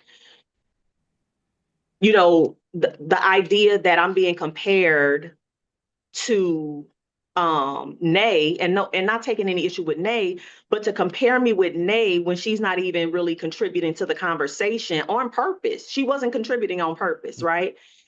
It's like that's a non sequitur, right? If she was actually a part of the conversation and giving her point of view, and then you were able to say, okay, well, her decorum was this, yours was that, that might be better. But to compare me with someone who literally was not a part of the conversation, it just doesn't make sense as to say, oh, see, that's why that PhD is a problem. I mean, come on, y'all. That don't really even that to me, that doesn't make much sense. And I mean, and then 2K, he does what he does, but 2K been taking shots at my credentials since the very first time he came on a panel. I had never met this man before. And the first thing he had to say was something about the plaques on my wall. So I already knew, his mindset around the topic. It didn't dissuade me from wanting to speak on it, but I already knew that the cards were kind of stacked against it, so to speak. Mm-hmm. And all that's okay. I'm here. I knew what it was and I'm here. I'm just saying that I might have been able to articulate a little better without those conditions. I don't know. Maybe not. Yeah. No, 100%. I think there was obviously a false equivalency with the Nate thing, But I want y'all to watch it back. Cause I just don't want to hear nothing about no decorum for nobody up here. That's all I'm saying. Except for Aaron. Not at Except all. for Aaron. Yeah, you run. Except for Aaron. Sorry. Hey, hold on, and big Tiffany, baby. you did good. You did good too. You did good too. My bad. You run a good panel like HAMP. No, that no, I wasn't. No, I wasn't taking. No, not like that. Not like that, G, at all. I'm just saying, like, you get your shit off. 2K, like, if 2K ever said that, I'd be like, nigga, please. Because he gonna get his shit off. Like, if August said that, I'd be like, come on. Like, you know what I'm saying? Like, I just look at it. And the other part of it, HAMP, is to fight my way into the conversation doesn't help with the perception. You see? So it's a fine line, right? I can get in the mix and, get my way in and yell and talk over people, and I did that some, right? But for the most part, that doesn't help my argument at all. It works against it. That's a good point. So that's a good point to make. Because that literally. So I have to chill even when I want to. I have to chill even when I want to. That plays into. That's what I was asking.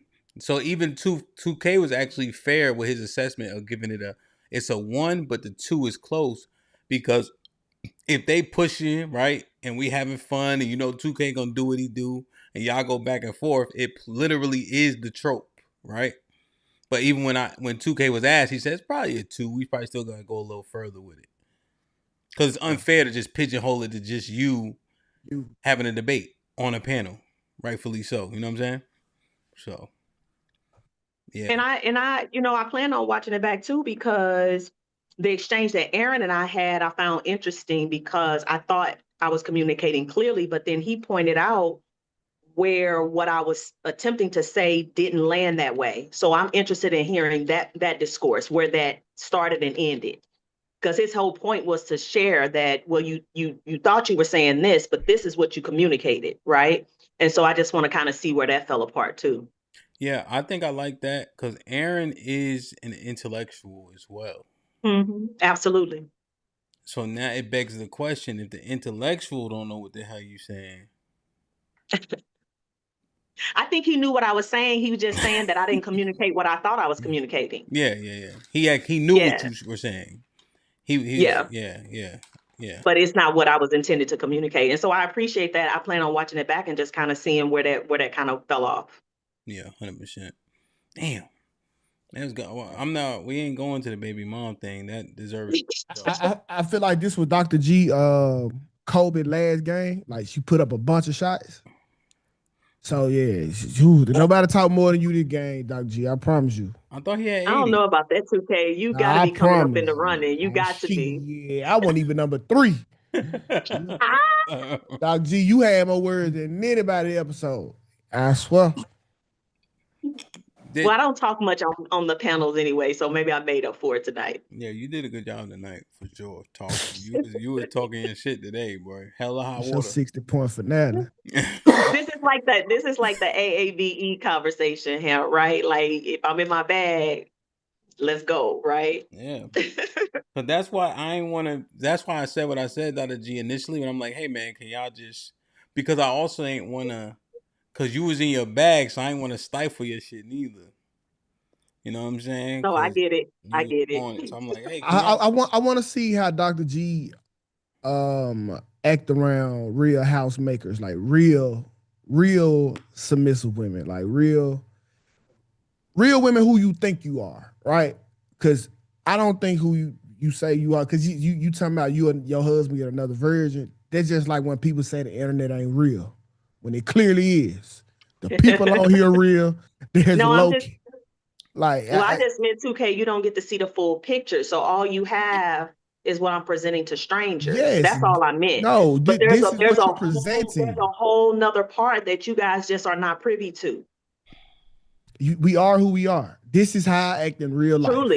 Truly. But I bet it's something. Well, I ain't gonna bet. That's all right. I ain't gonna say that. Yeah. Hey man, I hope you come to the meetup. I will be there. Okay. Yeah, Dr. G will be there, man. She getting in the ring too. I don't know about that. I ain't fighting nobody. That shit intellectual, man. Dr. G, if I punch you in the forehead, throw you I'm some old. gloves. I ain't fighting nobody. You say what, Hamp? If I punch you in the forehead and throw you some gloves, that St. Louis is gonna come out, man. That 9mm, you mean? Oh, okay. This Texas, Dr. G. Right, everybody got a gun. You don't want to start that chain reaction. You see me with a vest on. No. I love y'all. I would never inflict harm on y'all. I love y'all people. I really do. I love y'all. What's up, Kelly? Damn, man. All right, man. We got to do the single mom thing. Yes. So I think, all right, well, let's do our final thoughts. August, what you think, man? Man, this is another great one, dog. Just another one, bro. I just hope that a lot of times with women, their perception of what it is that they're saying and who it is that they're showing up as is not quite in line with reality. And the idea of being conditional in certain spaces is what is holding them back instead of being able to accept the truth of who they actually are. And I don't mean to be rude about it, but that's what I think. Yeah. Word. Appreciate you again, though, bro. Yeah, you already, man. You usually go in the Discord after you be on the show. Yeah, I'm gonna jump in. Yo, man, that's what you gotta do. When you come back in the morning, man, because they be like, yeah, man, I cooked August last night. I'm like, wait a minute. What? You gotta come back in the morning. No, I'm snitching too. I'm gonna say I can't remember who said it. I'm gonna think of it though. 10:15, what's popping? Yo, man, it was a good panel. You already know, as usual. You know what I'm saying? It's good for everybody. I fucks with you, Dr. G. You feel me? I'll take the woman with the degree off top. You know what I'm saying? But it was a good panel, bro. You know what I'm saying? I wish I could have got a chance to say more, but they was kicking game. You know what I'm saying? But appreciate you, man. Invite me up here, my nigga.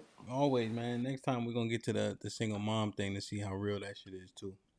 I was interested to get into that one. Yeah, I thought we was gonna start with that one, but I'm kind of glad we didn't because we would have definitely been still on that one. Big Aaron. Jesus. Yes, sir. Yeah, excellent panel. Great job, Dr. G.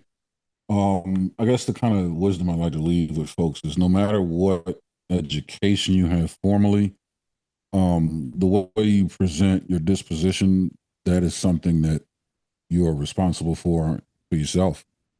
And the higher your education, make sure to higher your ability to present well, just in case your education does something to offset that. I don't see how it should, especially because higher education comes with higher responsibilities, which would require greater decorum. But just in case it doesn't, always be mindful of it. Indeed. 2K. Perfect. Yeah, I like to leave a bit of wisdom myself. If you can walk through mud, you can pump through blood, my boy. Don't let nothing stop you. Dr. G. Perfect. As always, I appreciate being invited on HAMP. This was a good conversation. I appreciate being able to add to it. I said it earlier, I'm no unicorn. There are many Black women who have achieved higher level degrees in a pursuit to be able to take care of themselves. I was raised to be able to take care of myself. And so that's what I've done, right? I don't know that we always operate in a way that is alluring to men because there is a certain mask you sort of have to wear, right? When you're in the organization and when you're conducting that kind of business. I give y'all that. But I would invite you to reconsider that just off the top, this woman is going to cause you some certain amount of problems. At least give it a chance, get to know her. And do the vetting that you normally do with other women. You might find that she can contribute to your life in a way that you didn't even think was possible. Not taking over, dominating, or none of that, but I'm saying in a softer way, right? Sure, I'm a PhD, I have credentials, but I'm also a lady. And I have womanly wilds, right? That drive the boys wild, okay? So don't forget that part. You and Shy should do a series. That's what y'all don't get to see. You and Shy should do a series called Fairy Tales from the Crib. I think like Shad is one of my favorite people. I'm gonna need you to leave him alone, okay? You done already channeled this man's name several times. He ain't here to defend himself. Okay, leave him alone. He ain't here. Fairy Tales from the Crib. You come on through tomorrow. I know you'll be there. He'll be willing to give you that work tomorrow. Well, Fairy Tales from the Crib, bro. I'm gonna say don't discount your highly educated women. They can contribute to your program in a real way. Do you feel my program was unreasonable? Do you feel my regulations in the crib was unreasonable? Let me know. What's good? All right, I gotta go too, man. Come on. No, she doesn't. She think it's fair. She can hear the compromise, hear you being considerate, you not trying to be hypocritical. So I think she would say, I think that program seems fair. Fair may be a problem in itself. Right? Look,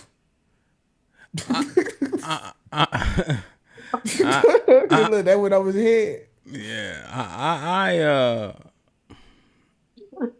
how you do anything is how you do everything, man. I know we think, you know what it is? How we perceive ourselves is like everybody think they can drive when they drunk. Right? They don't know they be swerving. They didn't know they fell asleep at the light. Right? But we all kind of operate like that. Like, you know what I'm saying? And I think we got to just be more realistic, you know? The thing that you do most often is the thing you're going to be most often. Right? So if I have to act a certain way most of the time, that's going to be most of the time my modus operandi, regardless of who I'm dealing with. And I think we got to be truly honest about that. Here's the thing that I learned. I think the biggest point today, right? as a man, if the women believe that we are leaders and we believe the same, you have to be careful with these so-called shit tests, right? Because how you do anything is how you do everything.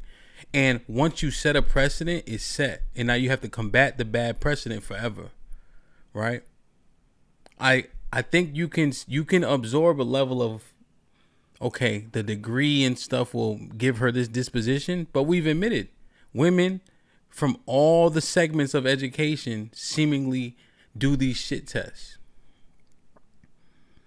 A lot of it is very dependent on what we allow and what we are afraid to lose. Mm-hmm. I think we turn a lot of red flags into yellow ones. And then we are frustrated with that person, but the truth is we probably should be frustrated with ourselves. Curve her motherfucking ass, bro. Right? And make sure you stand on your square in all things, so you don't have to deal with that shit. What, Dr. G? I said that earlier, remember? Aaron, will you tell her she's not saying what I'm saying, but you keep on act like you saying what I'm saying. You're not saying what I'm saying. Two different things. God, you want somebody to handle you. Please. That's what it is. I literally said stand on your square. No, Dr. G, this is proactivity, right? You see? Right. So I love y'all. I appreciate y'all. Get y'all tickets to Houston. Be safe and do the right thing, man.